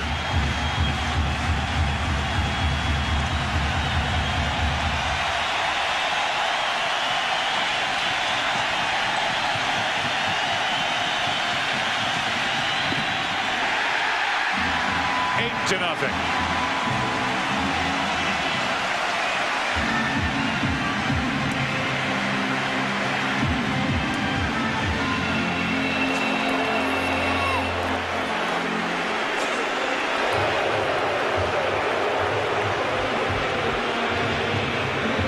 Chanting Lou's name as Brian Price, the pitching coach, goes out to talk to Pinheiro.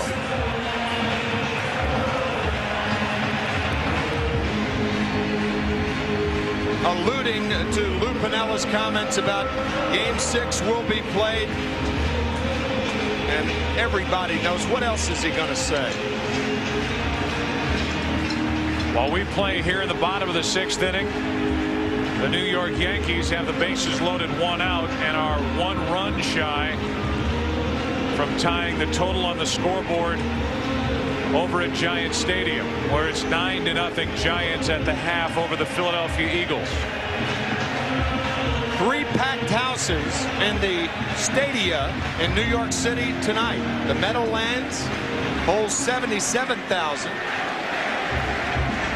Close to 56,000 at Yankee Stadium, and the Rangers are playing at Madison Square Garden.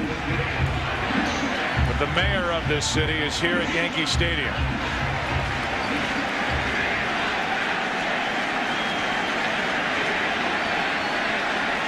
We will attempt to talk to Mayor Giuliani shortly as Justice takes ball 1. Soriano, Knobloch, and Jeter. In the speed category, that's as good as it gets for the Yankees. Paniagua loosens for Seattle. 1-1.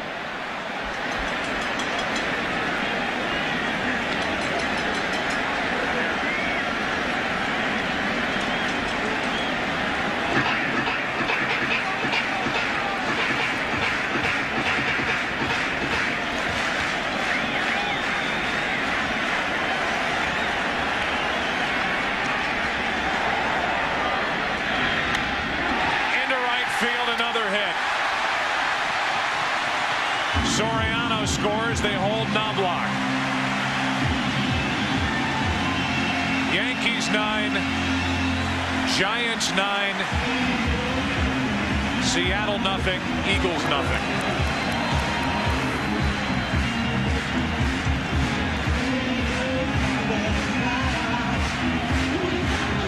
'27th LCS RBI for David Justice.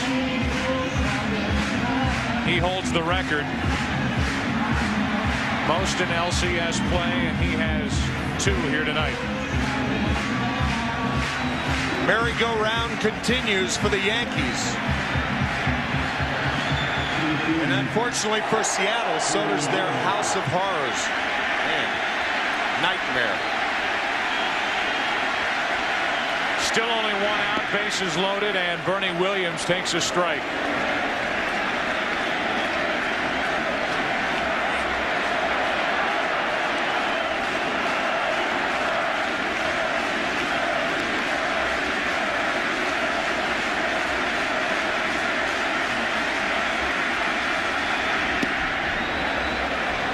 One ball, one strike on Williams, who had a 2-run home run back in the 3rd inning, which at the time took it from 2-0 to 4-0.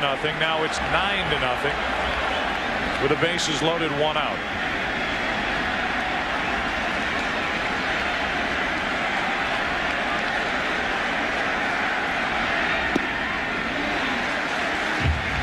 Two and one.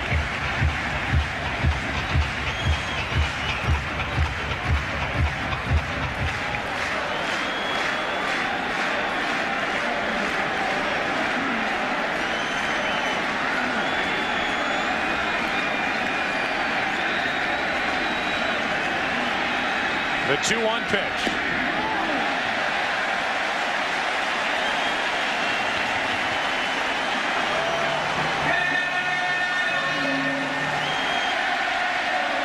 Brett Boone trying to settle the 23-year-old down. Lou Piniella, I'm sure, thinking about taking their 23-year-old out of the game. If Williams gets on, that's what'll happen. Pinheiro, a young arm that they're going to count on for years to come.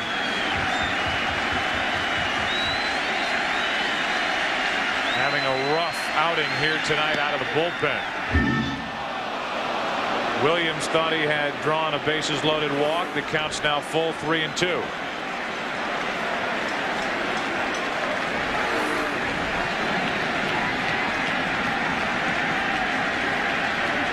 Bases loaded, one out.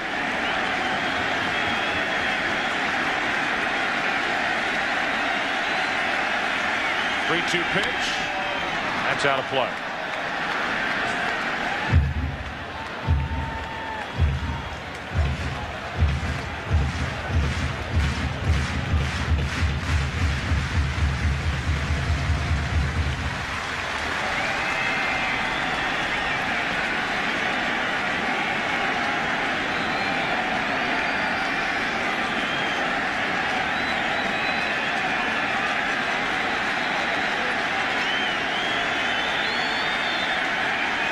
Two to Bernie Williams, another foul.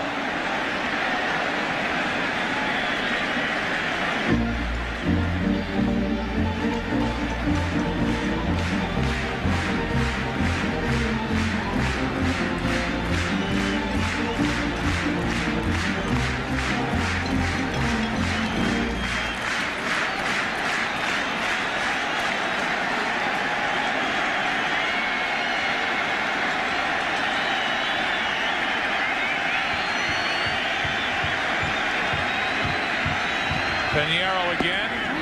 Williams strikes out, 2 out.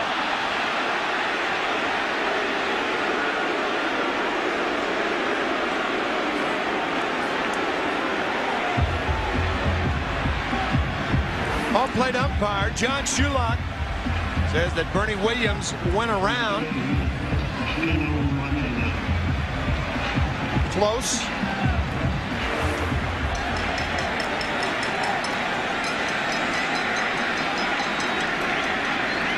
And now with the bases loaded, 2 out, Tino Martinez, who started this inning with a base hit, fouls it away, strike one. Barring a miracle comeback from the Mariners, I would assume Mike Mussina would be the starter against Curt Schilling on Saturday in Phoenix.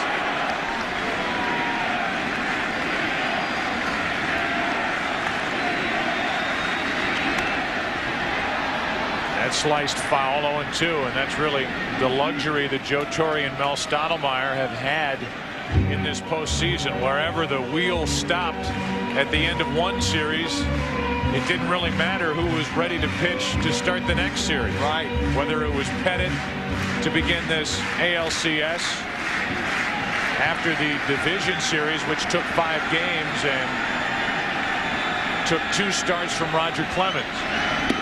1 ball, 2 strikes. Mike Messina turned in one of the most important postseason starts for this Yankee team this postseason. And that game 3 out in Oakland of the division series.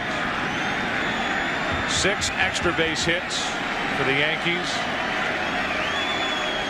Games 4 and 5, and the Mariners 5 hits and 49 at bats.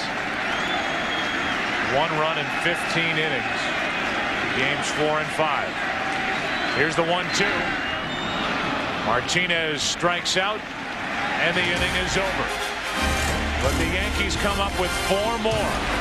Tough night for the Mariners, to say the least. 7th inning now, game 5. It's 9-0 New York. As Shane Spencer stays in the game, he's in right field after pinch running, later scoring a run, taking over for Paul O'Neill. Pitching coach Brian Price talking with Joel Pinheiro after that rough bottom of the 6th inning. Came on, however, in a very difficult spot, making his first postseason appearance with the bases loaded, nobody out. And a breaking ball misses low to Jay Buhner from Andy Pettitte. Buhner is struck out, walked. Olerud and Dan Wilson will follow. 9-0 Yankees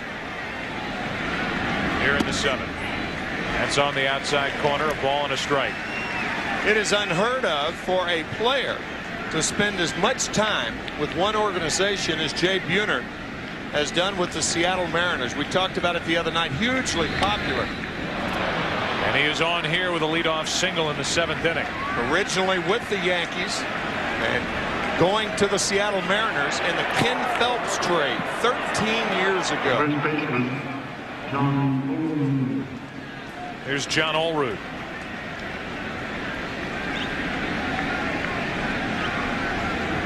Buhner with 310 career home runs, 7 in the postseason, including 1 here in game 3. Worked his way back to appear in only 19 games during the regular season. That tear in his left foot. He's at first with nobody out. They play behind him as Olerud fouls it out of play. A year after Jay Buhner was traded to the Seattle Mariners, John Olerud graduated from Washington State. He has never played in the minor leagues.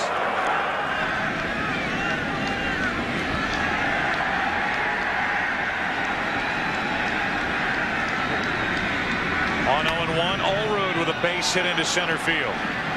Back-to-back hits for Seattle as they try to get on the board here in the 7th inning. 2 on, nobody out. Dan Wilson coming up.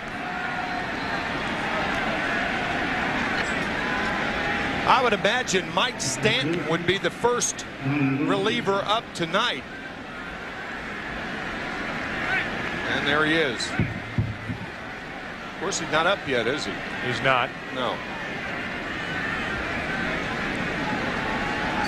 He just walked out of the soundproof 21 booth back there. 2 on with nobody out. Dan Wilson takes a pitch up for ball 1, and Andy Pettitte gets a visit from Jorge Posada. And Mel Stottlemyre. And someone taking their jacket off, and it's Ramiro Mendoza, who pitched 3 innings of last night's game, giving up 1 run, a home run by Brett Boone. Obviously, you don't want to play around with a lead trying to wrap up a postseason series and get to the World Series. But it points out that Mendoza is the guy to get up. Stanton is still seated. He has hardly pitched in this series. He pitched in game 3 and retired only 1 batter. You've got Rivera, but it points out that you've basically got a 3-man bullpen for the Yankees. You're right. Even with the 9-run lead, Mendoza's up, right? No Hitchcock, no Wohlers, no Witasek. As Wilson pops it up on the infield, going after the first pitch after that meeting on a 1-0 count. Infield fly rule in effect. Wilson slammed his bat down after popping up the third, 1 out.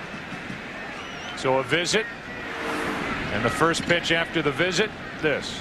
I think Dan slammed that bat down because it was a pitch out of the strike zone.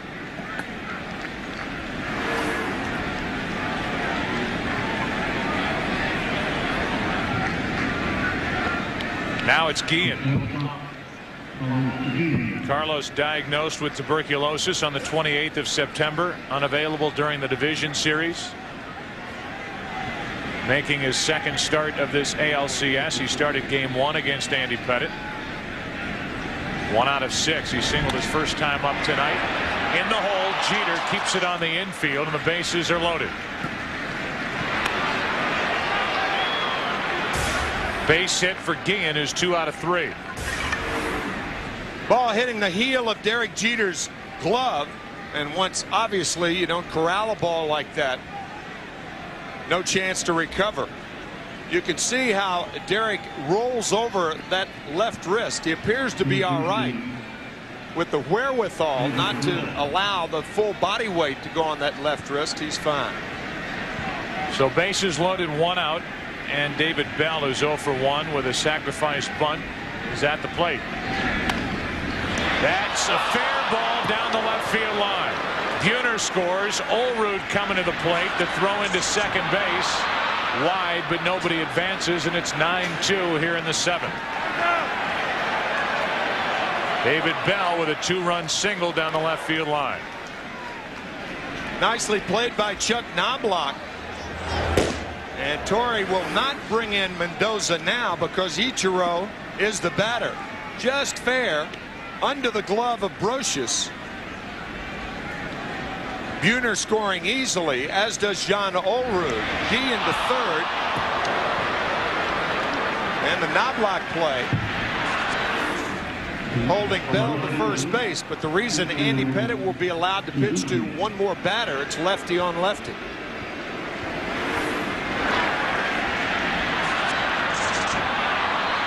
The play by Knobloch. It's first and third, 1 out for Ichiro. Really has not done much in this series. 3 out of 16. No RBIs. The postseason, though, hitting .417, which just shows you how well he hit the ball in the series against Cleveland. All over the place against the Indians. It's .600 in that series. Breaks his bat off Pettitte's glove. No play. Another run scores, and it's 9-3. A base hit for Ichiro and his first RBI of this ALCS. And I'm sure that will be all for Andy Pettitte, and it will be. Here comes Joe Torre. Had Pettitte allowed this ball to get through, perhaps Jeter would have had a play on David Bell at second base. But when it's off his glove, Ichiro easily with a single. Andy Pettitte making his 22nd career postseason start. The Yankees 16-5 when he makes starts. If they're 17-5 after tonight, they'll be in the World Series.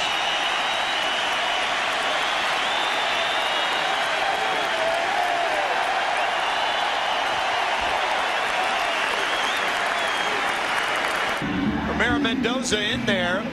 Yankee fans, Mariner fans, remember August 19th when the Mariners played at New York. Mike Cameron was 4 for 4 with 2 home runs and 8 RBIs. And do the Mariners ever need a long ball here? 2 on with 1 out. Cameron with a big swing and a miss. The 2 home runs. A 3-run homer, a grand slam, and later a sacrifice fly. The Mariners won that game 10-2. Moyer over Pettitte. Now it's Cameron facing Mendoza and popping up. Infield fly rule called. 2 out.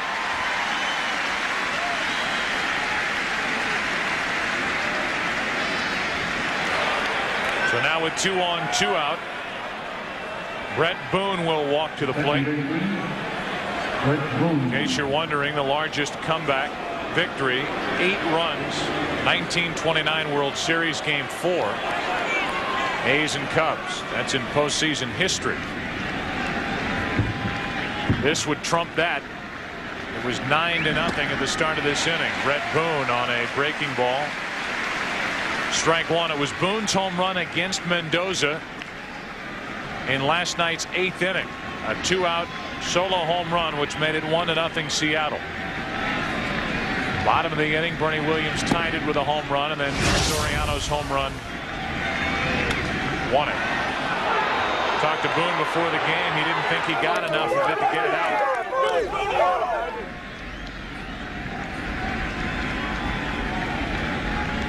Then the Mariners were 4 outs away from a win. Home run by Bernie Williams and the 2-run shot by Soriano as Mike Stanton is throwing for New York. 2 on with 2 out. The 1-1 pitch. On the inside corner, strike 2.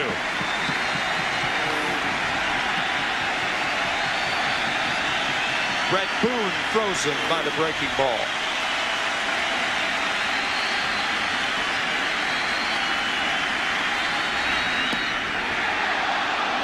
After a stirring rendition of the national anthem performed by Max von Essen, son of New York City Fire Commissioner Thomas von Essen, we'll have God Bless America in the middle of the 7th, performed by New York City police officer Daniel Rodriguez.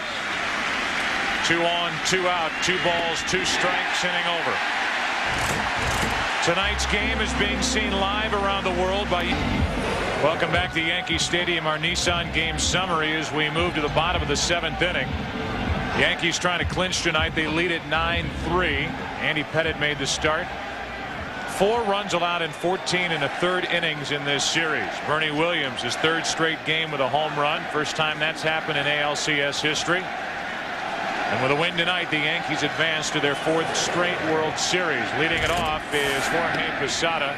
And there's a strike over the outside corner. We are joined by Mayor Rudolph Giuliani during this half inning. Mayor, we talked during the division series, and I know it's hard for you to hear down there. I can hear you. About the importance of these games after what happened on September the 11th, and I'll ask you again about your feelings on that subject. I think you can hear the feelings right behind me. This is about as emotional as I've ever heard Yankee Stadium. Even back in '96, it wasn't this emotional. Come on, all right. Mr. Mayor, if the Yankees win tonight, will you be going to Phoenix? Oh, I don't know if I'll go to Phoenix. It's kind of busy around here right now, but I'll sure be watching, and I'll be here when they come back. 1 ball, 2 strikes on Posada, and he fights it off. You know, Mayor Giuliani. Maybe if it goes to a second weekend, I might be able to do it. Mayor Giuliani, when you think about losing the first 2 games of the division series, the irony of it was that the Yankees were able to come back here and clinch here at home in New York. Yeah, that comeback was absolutely miraculous. That missed on the inside corner. 2 balls, 2 strikes, and after the Yankees clinched and defeated Oakland, you hopped over that little wall and went on the field with Joe Torre. Describe that moment to us. Oh, that was unbelievable. Joe came over and kind of pulled me on the field. Posada, base hit to center as Cameron falls. Go ahead, Mr. Mayor. When they drop in, they all drop in, I guess. Right? Evidently. Yeah. Wow. What did Joe Torre say to you? Joe Torre said, you have to come out. And I said, no, I don't belong there. And he said, yes, you do. And he pulled me out on the field. And since I've been a Yankee fan since 1950, it was really a very wonderful moment for me and for the entire city. We saw you give a big hug to New York City police officer Daniel Rodriguez after he sang God Bless America. These 7th inning stretches really across baseball, but in particular here in New York, have been unbelievable. Danny is going to get to study with Placido Domingo starting in a couple of weeks. Placido heard him sing and is going to bring him down to Washington. Shane Spencer pops it up foul, and it'll get back and out of play, strike 1. Well, Mr. Mayor, it looks more and more like the Yankees are headed to their 4th consecutive World Series. Your crew will be tested again with regard to security here at Yankee Stadium. Oh, they'll come up fine. It's the New York City Police Department. And anytime you're relying on the New York City Police Department, you're relying on the best in the whole world. Well, this city, in many ways, has been relying on you, and we thank you for joining us here tonight. You want to know? Somebody down there wants to know the Giants score? Yeah, my son wants to know the Giants score. We'll my get son it for Andrew you. wants to know the Giants score. 9-0 still. 9-0 still. Very nice, very good.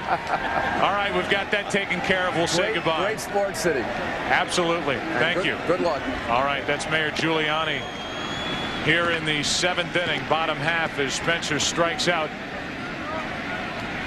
1 on, 1 out. We talked about Mayor Giuliani climbing over that railing and getting on the field with Joe Torre, who was obviously emotional after that division series win in Game 5 against Oakland.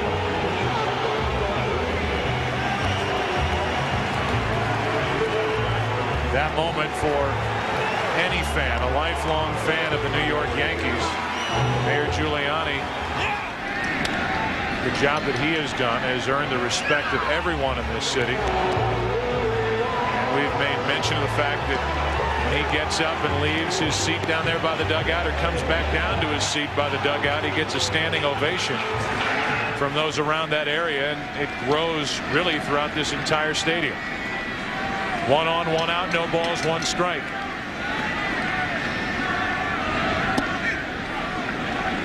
Mayor didn't want the Rangers score, though, did he? No, he didn't. A little surprising. Probably because his son didn't want the Rangers score. Son very interested in the Giants, however. Still got his earpiece in. The Rangers lost 5-1, if you want to tell your son. The Rangers lost 5-1. It's only the beginning of the season. That's right. Not to worry. It's the preseason. It's the NHL. Right. 1 on, 1 out. No balls, 2 strikes.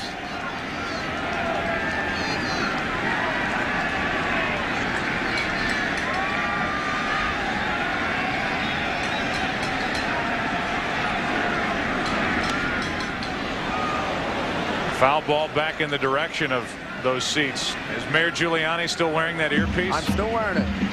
We talked, Mayor, about the 5 straight world championships for the Yankees that you saw as a kid from 1949 to 1953. I grew up with that, and it's really amazing that my son is kind of experiencing the same thing at about the same age. 1 on, 1 out here as Brocious takes a ball, no one away. 1 ball, 2 strikes. How do these Yankees compare to your childhood Yankees, Mr. Mayor? Very similar, very complete teams. You know, great pitching, great defense. The Yankee fans are more enthusiastic now than they used to be. Yankee fans used to be kind of complacent. They'd expect to win every year. These Yankee fans are really very much into the game. Yankees drawing over $3 million for the 3rd straight year. And this year, I have to say the emotion has something very extra to it, even compared to the last 4 or 5. 1 on, 1 out, 1 ball, 2 strikes on Scott Brocious.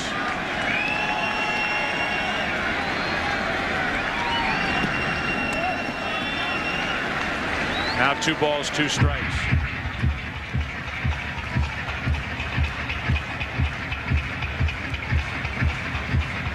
Pinheiro now has struck out 4.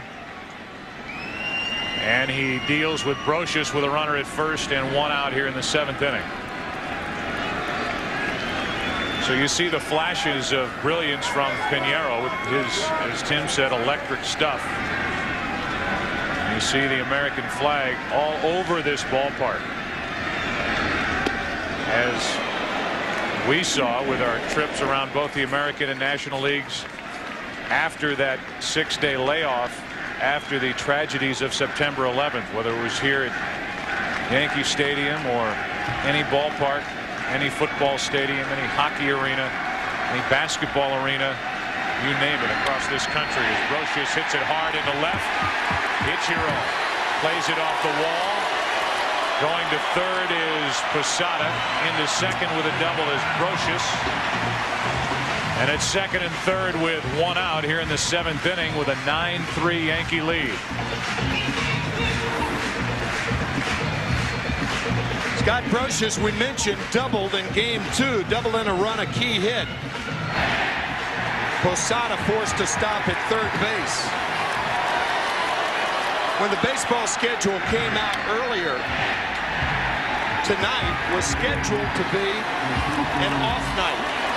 The World Series was supposed to start last Saturday, but obviously because of the tragic events of September the 11th, it was moved back a week and will start this Saturday in Phoenix.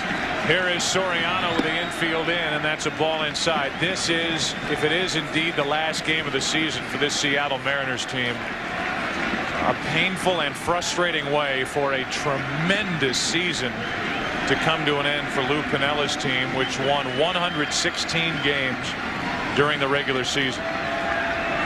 Soriano, 1 ball, 1 strike. Trailing the Cleveland Indians 1-0. They came back to tie it. They were trailing 2-1. They came back to win it.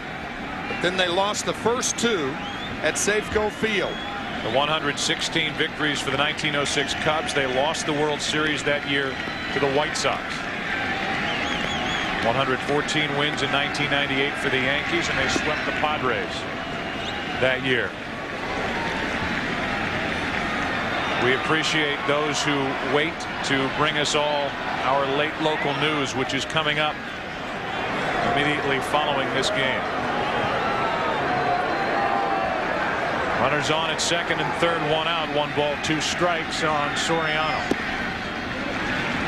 2-2. 1954 Cleveland Indians, memorable because that year the Yankees won 103 games and finished 8 back of Cleveland. New York. As Soriano strikes out, Cleveland losing 4 in a row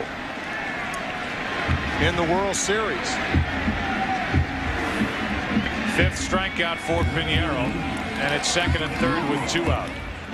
You look to the future for this Seattle team. There are a lot of question marks really on each side for each team. The Yankees, they don't know what they're going to do with the corner positions on their infield with Brocious and Martinez. The guy at the plate, Chuck Knobloch, is he coming back? He was nearly traded to Seattle at the end of June this season. Paul O'Neill right now is set to retire at the end of the season. On the other side, you've got an older team with the Seattle Mariners, but they've got a young rising star at the top of their rotation in Freddie Garcia. You've got Ichiro with the kind of season that he put together and is one of the top players in the major leagues already. As Pinheiro misses with ball 1.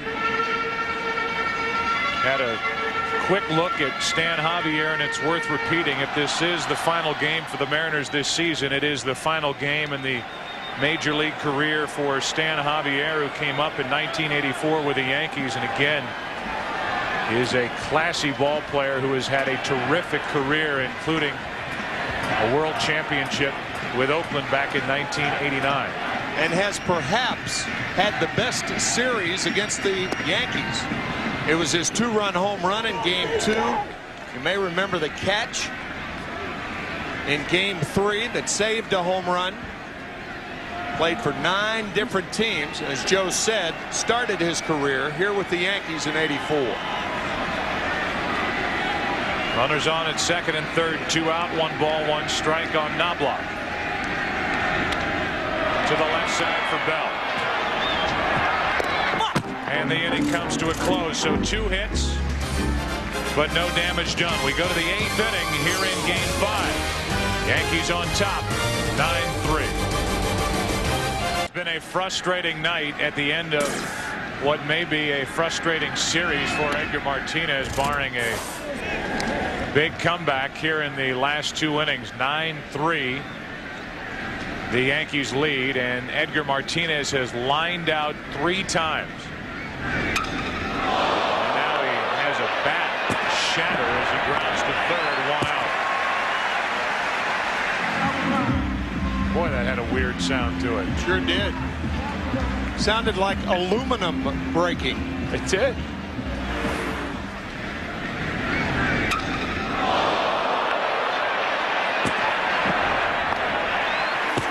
The frustrations of Edgar Martinez mirrors the frustrations of the Seattle Mariners tonight.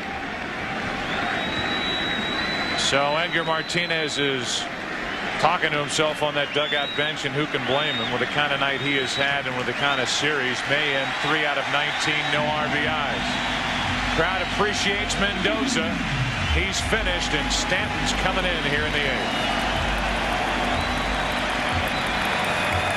The combination that Joe Torre wants to use to finish this game, and that combination for Joe Torre during this run. Now Stanton, his postseason career dates back to 1991 at the start of that incredible streak for the Atlanta Braves. When you look at the total games, the records combined 10-1. The ERAs are microscopic for the amount of work. 1 save for Stanton, 23 for Rivera, including 22 in a row. And here is Stanton for only the 2nd time in this ALCS. In the early 90s, Mike Stanton was the stopper for Bobby Cox's Atlanta Braves. In the 1991 series against Minnesota, Ken Herbeck, the fine first baseman of the Minnesota Twins, said Mike Stanton was the toughest left-hander he had ever faced. So this could be it for Stan Javier as he bats for Jay Buhner. Who knows the future for Buhner, who has signed only through this season, playing only 19 games this past year. Another line drive, another lunging catch. And it's Brocious again over in 3rd. Pitching and defense wins a lot of games. Javier, as he's walking back to the dugout, is looking out at Mike Stanton. Stanton never did look his way, and Javier, who may have swung the bat right there for the final time in a long big league career, walks back to the bench with a frustrated smile on his face. Now with 2 out, nobody on, Olerud takes ball 1. Olerud 1 out of 3 tonight. 3 RBIs in this series. The Mariners came in hitting .199 as a team in this ALCS.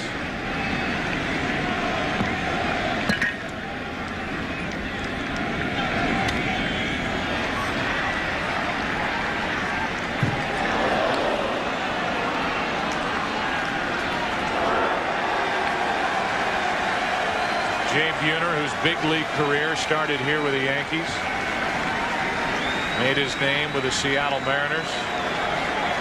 Lifted for the pinch hitter Javier here in the 8th inning.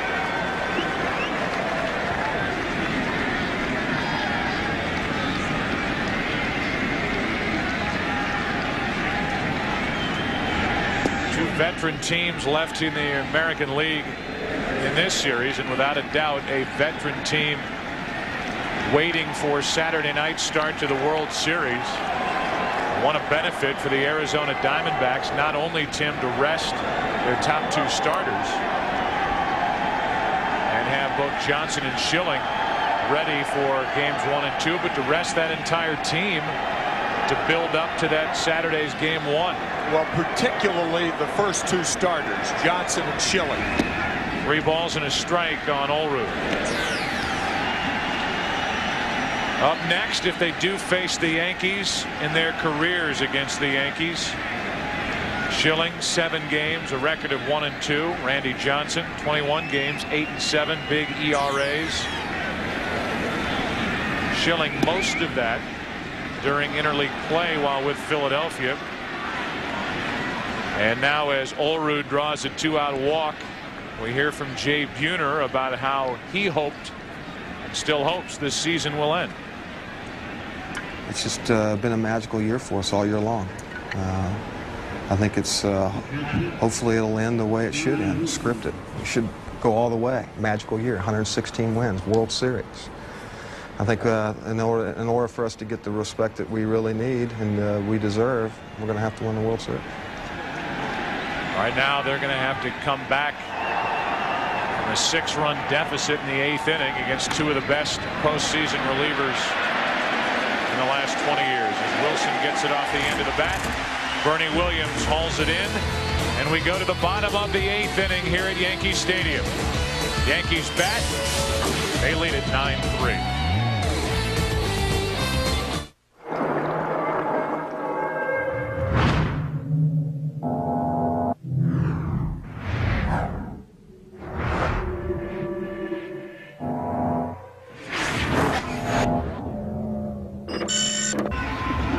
Stan Javier stays in the game. He goes to his usual left field spot, and Ichiro goes back to his usual right field spot after starting the evening out in left.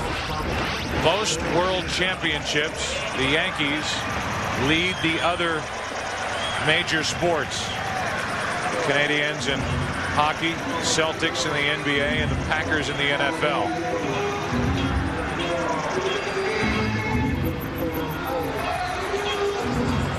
The LA Extreme of the XFL, a perfect 1-for-1, a record that will never be beaten.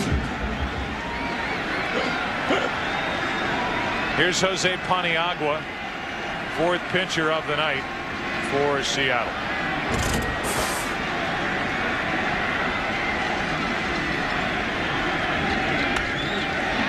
One pitch, one out. Jeter, it appears, will end this ALCS 2 out of 17 with 2 RBIs, both coming here in this game 5. Well, by the time the Yankees get to Phoenix, they're going to have to be ready for Schilling and Johnson. And the prospects of those 2 pitchers, perhaps starting 5 of the 7 games if it goes that far. And there are no 2 hotter pitchers in recent memory going into the World Series than those 2. Well, we said the other day, Schilling has gone from being one of the best pitchers in the National League to being flat out unhittable. Yeah. And Randy Johnson, who was the starter and winner in the clinching game 5 of the NLCS, and then threw that terrific game 1 to get that series started. The 2 are a combined 5-1 with a 1.24 ERA and 4 complete games in this postseason. Randy Johnson and Curt Schilling. This crowd serenading the Seattle Mariners.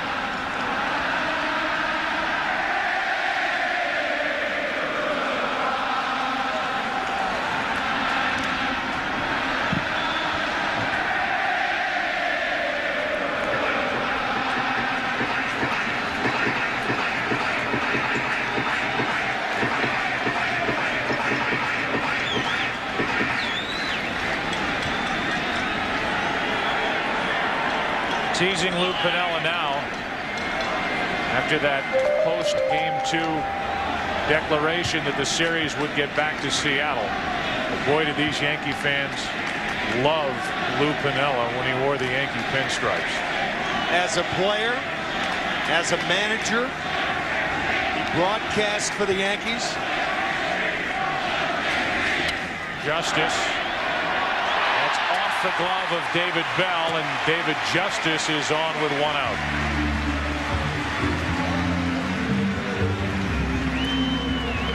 A base hit, by the way, for Justice. As we show you, Lou Piniella is a Yankee. 11 seasons as a player with the Yankees. 74 to 84. Played in 4 World Series. Managed the Yankees for 2.5 seasons. 86, 87, and part of 88. Following the dismissal of Billy Martin, and George Steinbrenner still has nothing but kind words and respect for Lou Piniella, even after that post game 2 guarantee. The Seattle franchise, as Bernie Williams stands in and takes ball 1, has been around since 1977. They are in the postseason for the 4th time in the 9 years that Lou Piniella has been the manager with the Mariners.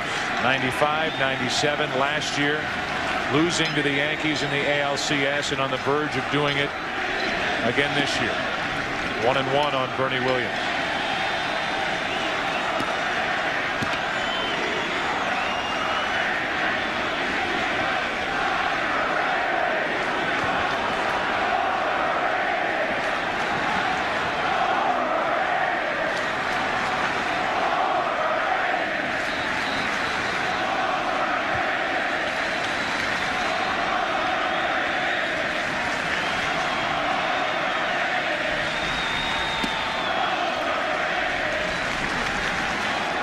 Coming up after this game, post-game locker room interviews.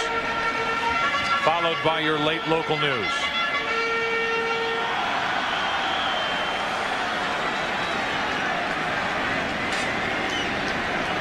Paul Abbott, last night's starter, went 5, didn't allow a hit, no runs, walked 8.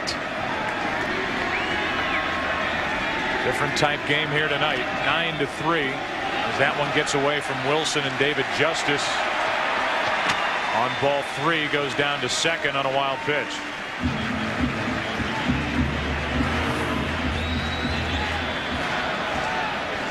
Fastball in the dirt, eludes Dan Wilson.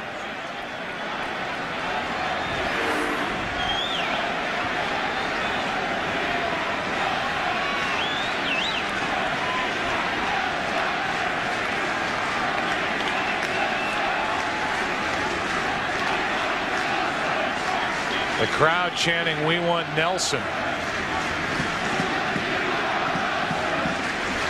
A reference to Jeff Nelson, the reliever now with Seattle, who was quoted as saying, "The Yankees will regret not bringing me back."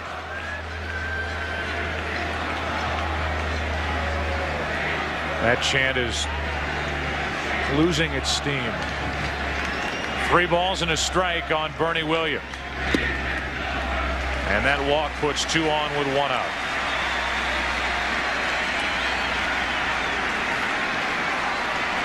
That'll bring in Tino Martinez.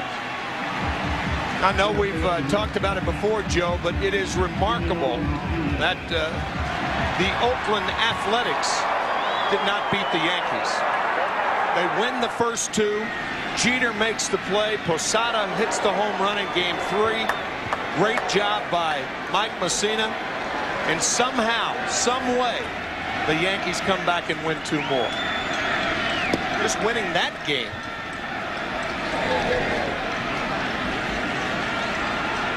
And we do not know, it's certainly not official, but one would assume that Mike Mussina would be the starter against Curt Schilling on Saturday in Phoenix. That means they would start the division series with Clemens, start the ALCS with Pettit, and possibly start the World Series with Mussina. Right. That's how versatile their rotation is. Tino Martinez into deep right. A crowding ball here in the 8th.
Now Posada takes strike 1. A Mariner to begin with, and a Yankee now. And for how long? He'll be somewhere in a baseball uniform next year. The 0-1.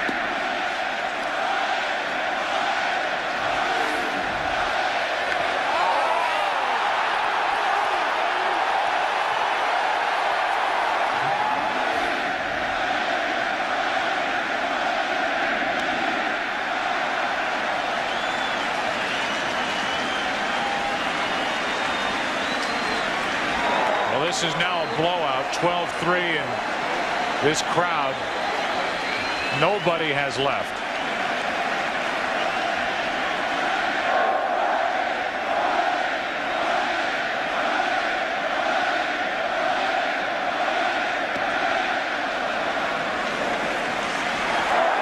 Two out as Posada strikes out.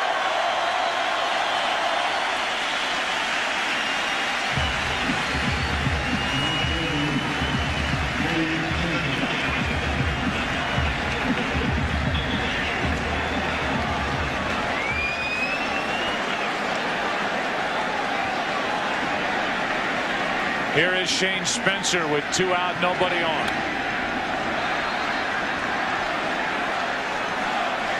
Over the next half inning, we may hear some cheers that we've never heard before. 1, Jorge.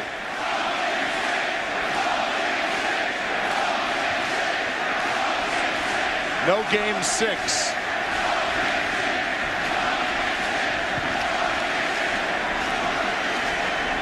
Again, another reference to Lou Piniella's guarantee that there would be a game 6 back in Seattle on Wednesday night.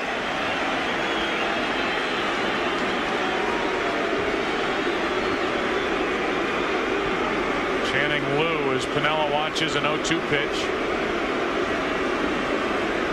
Come to Shane Spencer with 2 out.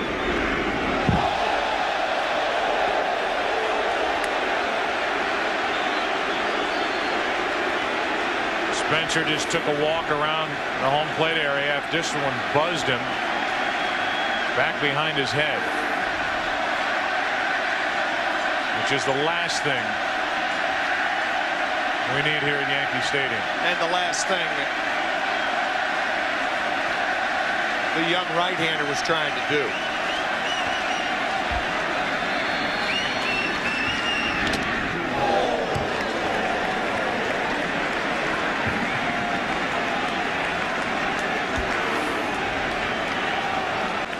Good fastball to hit right there. Fouled back off the mask of John Shulak.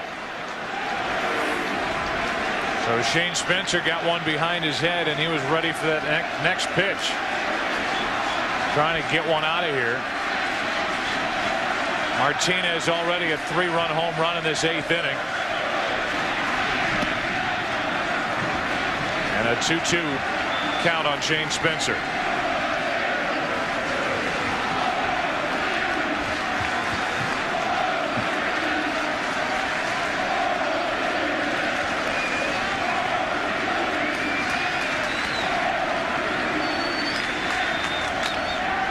Spencer hits it foul.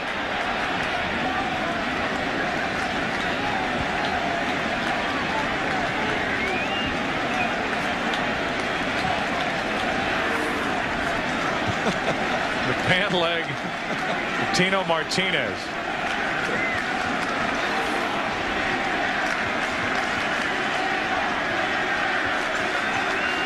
Two balls, 2 strikes. And another foul. Shane Spencer prolonging the misery.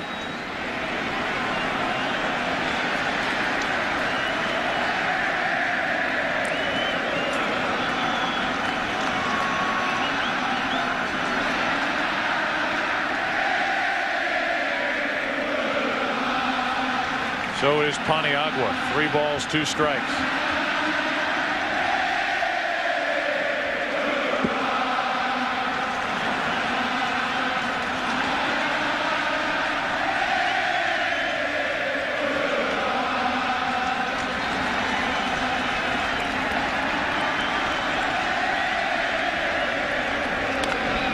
Back to Paniagua. Game 5 goes to the 9th inning. Tino Martinez, a 3-run home run.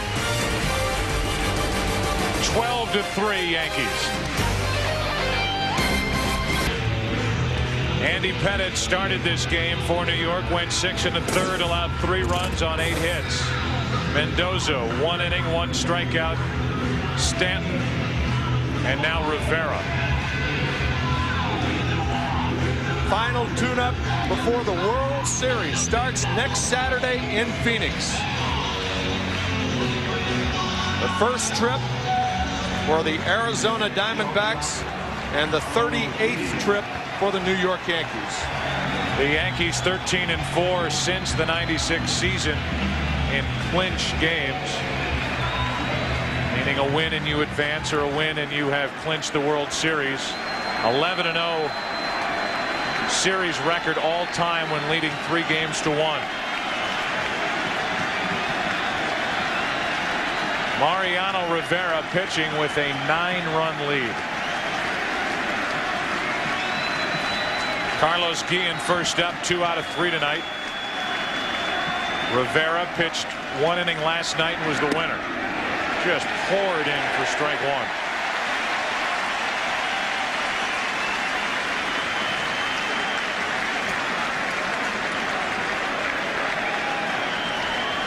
First year with the Yankees for Messina.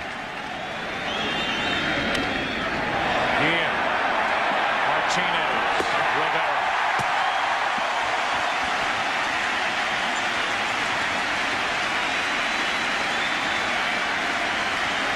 Coming up next, we'll have the American League Championship Series trophy presentation and MVP announcement, followed by your late local news. Here's Mark McLemore batting for David Bell, who was 1 for 2 with a 2-run single while he was in there.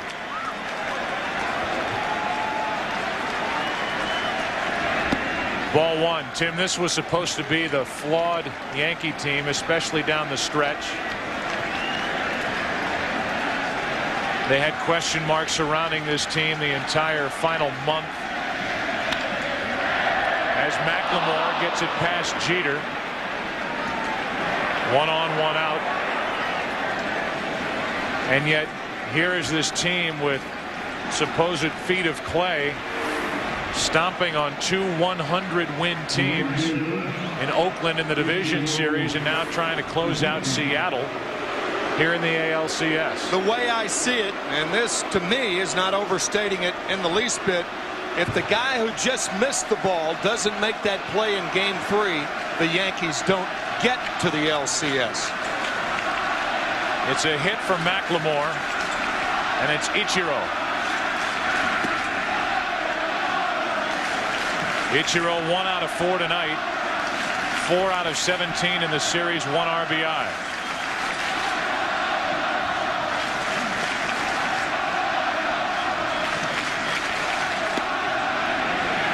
One ball, 1 strike.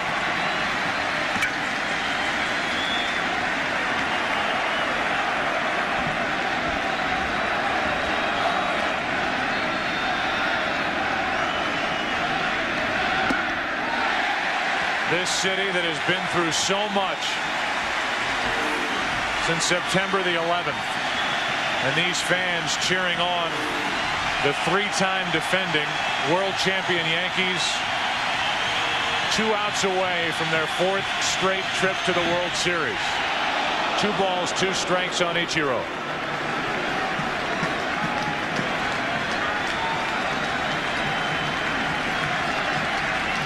The Yankees providing temporary solace.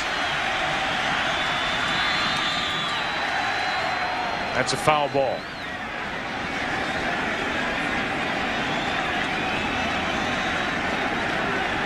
Hey, the way I view the World Series, Joe, I think going in, it could be one of the lower scoring World Series in a long, long time, with Johnson and Schilling of Arizona and the way the Yankees pitchers have been performing.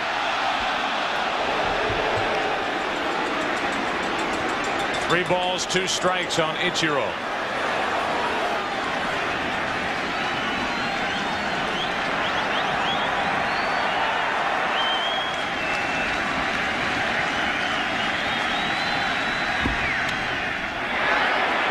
To second. No chance to turn 2 with Ichiro running, and now the Yankees are 1 out away. Down 2 games to none after losing the first 2 games at home to Oakland in the division series. They won 3 straight. Taking on the Mariners with their 116 regular season victories and their comeback against the Indians in their divisional series. Trying to end it in 5 games. Cameron into right field. Spencer. Yankees for the 4th year in a row have a date with a Fall Classic.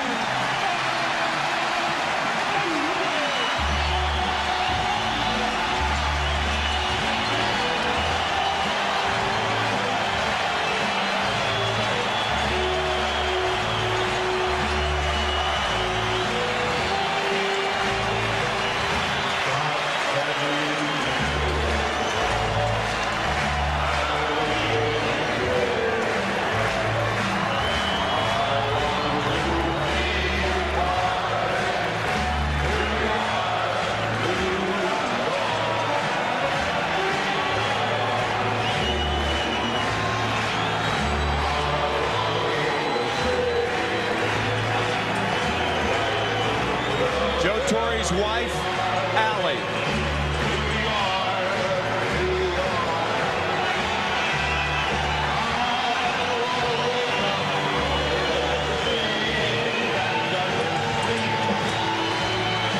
And Joe Torre's mare.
This city needed to hear Sinatra sing that song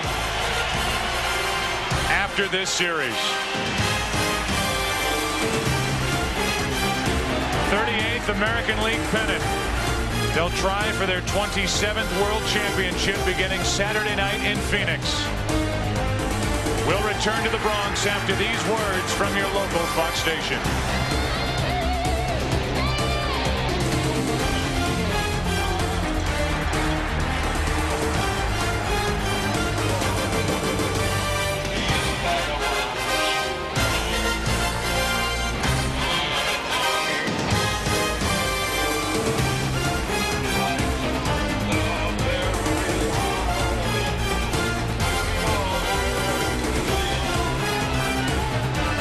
Let's go downstairs to Kurt Menefee. Kurt.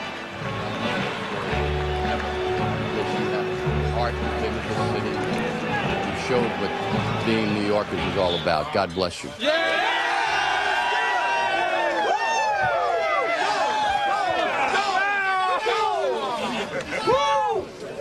Well, guys, that's Yankee skipper Joe Torre, obviously celebrating winning their 4th consecutive American League championship. Well, first of all, we've got Joe Torre here and the honorary president of the American League, Mrs. Jackie Autry, to present Mr. Torre with the championship trophy. Go ahead. Joe, it gives me a great deal of pleasure. As you know, we've been friends for a lot of years to give you this award tonight. William Heritage made a great contribution to baseball, as you have and your team has. And all I want you to do now is go out and beat the National League and show them who indeed is the best team in the American League, the New York Yankees. Congratulations, buddy. Jackie, the only thing I could say is years ago, you and Gene both made a terrific impact on my life, and this is very special coming from you and Gene. I know that. God bless you.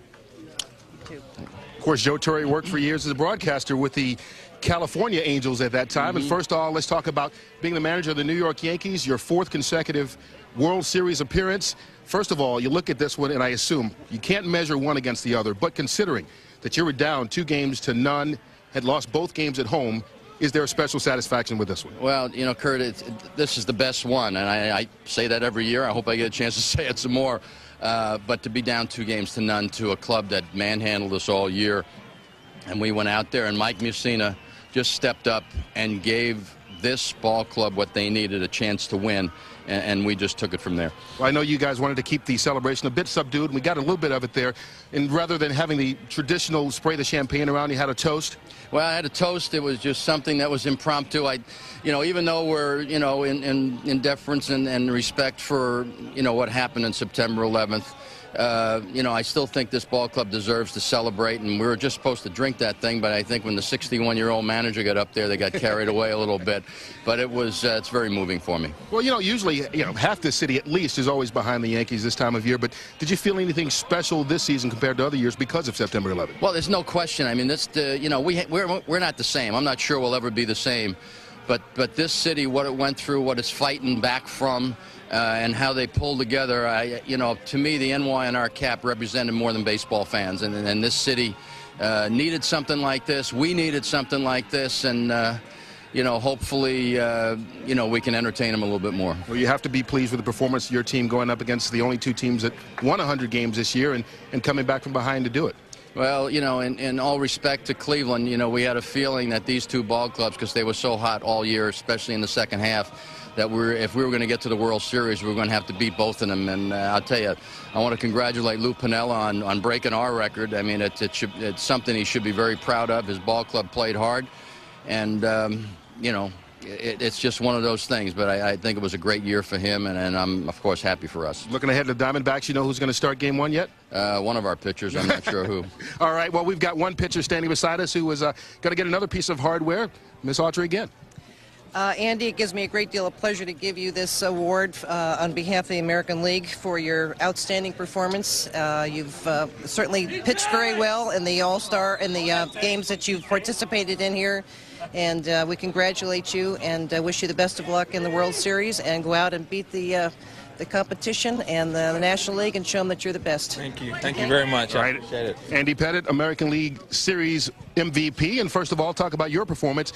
You had a big one in game one, and then tonight a chance to clinch it on the mound, and you did it. Yeah, I mean, obviously it's a wonderful position to be in, to be able to try to clinch it here and at home. You know, I don't know how I won this. I really, Georgie came out in the third or fourth inning and told me that, you know, some stuff that I can't repeat. I was making bad pitches all night. The defense played great for me. Had guys diving all over the field, and just the team's always played great behind me. And we scored a lot of runs tonight, and obviously it made it a little bit easier. I got a little stiff there, tightened up a little bit, and Georgie said I lost a little bit there in the seventh, but it was a great win for us. Now, you came in tonight knowing that if you won it, you would go on to the World Series once again. And I understand you guys didn't even pack your bags to come in here.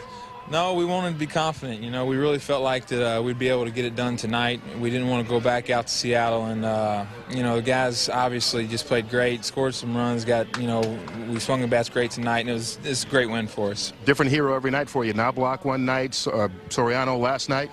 It's you know, it's been amazing. Moose gave us the big start against Oakland to get us going there when we were down. The guys never quit.